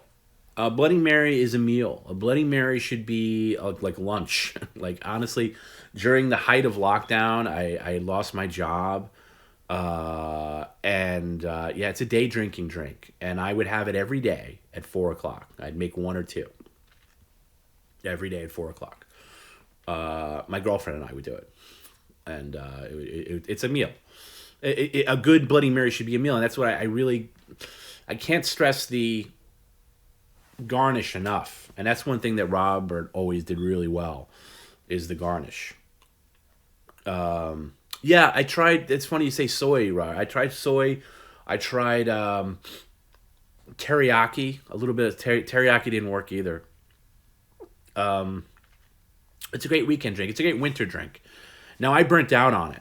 I had it every day throughout lockdown, and then we go insane with the garnish. There was one, it's on my Instagram, I made a McBloody, where we just went to McDonald's and I would cut up cheeseburgers and chicken nuggets and put them on skewers and put them in the Bloody Mary, and we called it the McBloody. I never tried wasabi. But that could be interesting. It could give it an interesting gig. Look, a good recipe like that should be ever evolving. If you hear a tip from somebody you trust, you should try something. I'm not locked into this, but what I am locked into is the blending. Blend the bacon, celery, and horseradish. Everything else you can experiment with. That's the most important element. Have I been having any soup? I had a good lobster bisque a couple of weeks ago. That was the only soup I've had. Ollie, I take you up on that. Let's go to the bar for the Bloody Mary. If we're like, I'm always interested in trying a good Bloody Mary at a bar that can do it right. But it's that's. I'm trying to think. Court says put Taco Bell fire sauce into the Bloody. I don't know. I would try it, but I'm kind of locked into the habanero. A really quality habanero. So I found I forget the brand of it, but I found a really nice habanero that goes really nice with the Bloody Mary in particular. It was just really good. Somebody says, Ollie says, pro tip Guinness on top. I could see that working.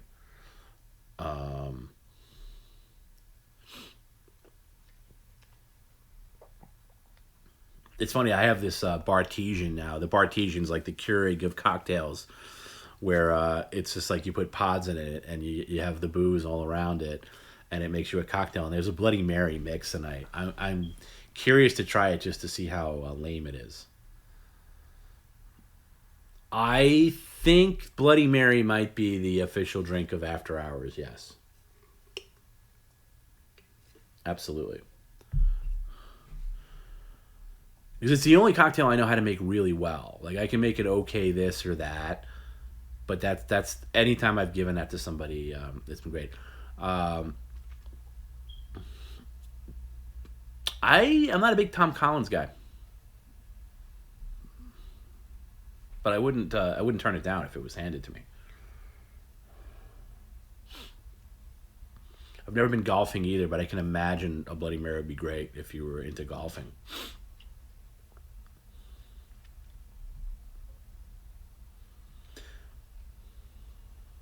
Bloody Mary Slurpee would not work well.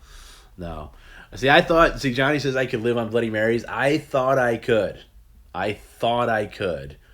And then you just reach the level of burnout. I think I had it when the shit hit the fan in like March 2020. It was every day.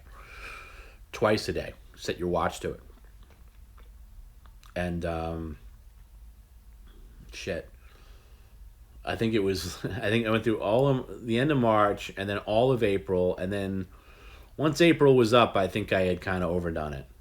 And I was like, yeah, I'm sorry about the alarm chirp. I feel like such a fucking douchebag because I started off this thing saying I hate people that do podcasts where your fucking thing is chirping. This thing's been going off all night, by the way, even on, if you missed Perry Caravello live on the regular stream, and I was muted for most of it, but it was driving me crazy to the point where there was one point where I said, Perry, I got to go for like a minute, and I was searching for it. I couldn't find it. So, fuck. I'm gonna wrap up soon now. After we've covered a lot of ground here. We've covered food, fake suicides, and Bloody Mary recipes. Some people hear it, some people don't. I don't know. I'll move this microphone closer to me and further away from the door.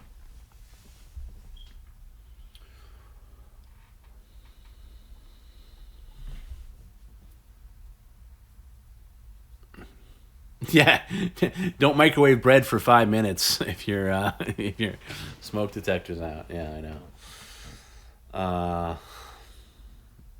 2020 was a nightmare for you as a delivery guy. I bet, man. Delivery guys were at a premium in 2020. Absolute premium. Yeah, it was our first suicide scam. But anyway. I am gonna wrap up. By the way, everybody wish Robert, and I hope he doesn't mind me saying this. Yesterday, Robert turned 50, his 50th birthday, and he's one of my best friends. Alice the cat in the chat. I met him kind of through Perry in a way, and we've had a really close a friendship ever since. And he kind of. It's funny, he kind of came to PCL a little late. Not that late, but it started and he hadn't watched it, and then he got into it and he's like, oh my God. And he's I don't think he ever misses a stream.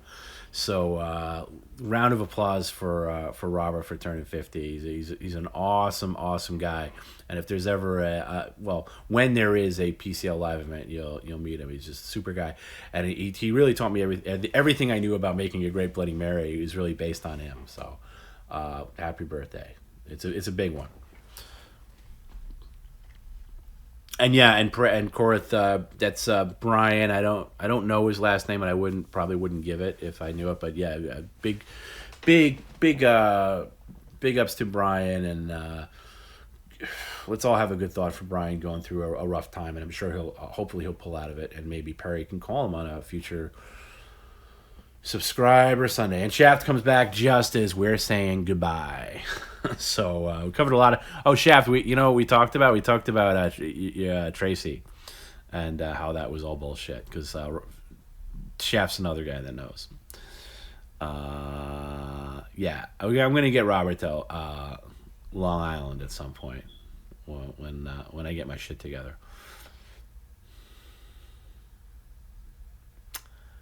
But yeah, I'm gonna go on the hunt for this goddamn alarm, rip the battery out, and then go to sleep, and then wake up to a smoldering fire.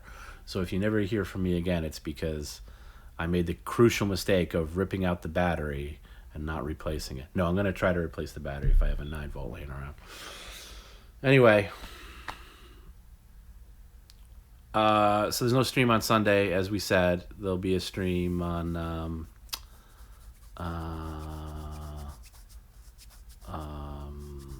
Wednesday from Media Share Wednesday. Is there a reason that can be made public why Jesus Christ dropped off completely? Yeah, he I don't want to dox him, but he had a medical procedure, and he's recovering. I'm sure he'll be back at some point.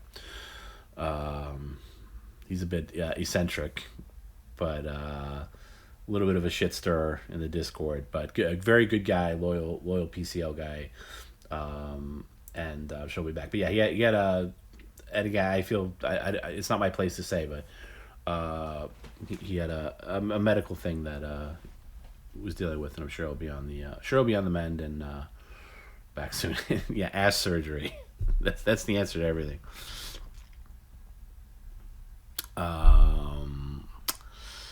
Yeah. I always love the goddamn y'all still on. Yeah, we've been going for over 8 hours, and yeah, we held a pretty good audience. Oh yeah, no, Jesus is not Tracy. My mind would be blown. I'd give a lot of credit to him if he was. That takes a lot of that takes a lot of doing. But anyway, everybody enjoy your Saturday and your Sunday. Remember, Sunday we're going to do the YouTube premiere. If you didn't see the fake Comer stream the first time around, check it out, and you'll enjoy it. Or if you haven't seen it since it aired, you can check it out again. Otherwise, enjoy your Sunday. To take it out, finish your Christmas shopping and spend time with loved ones. And we'll see you in one form or the other. We'll see you for sure. I'll tell you, and I will. I'll report if Perry is actually in the snow. We'll do an emergency broadcast and we'll report on it. But we all know that's not going to happen. So anyway, enjoy your Sunday, and enjoy your Saturday, and your Sunday, and your Monday and your Tuesday, and then we'll see you on Wednesday. You're going to accuse Danko for being traded? Don't do that. All right. Good night, guys. I love you guys. THX. See you later.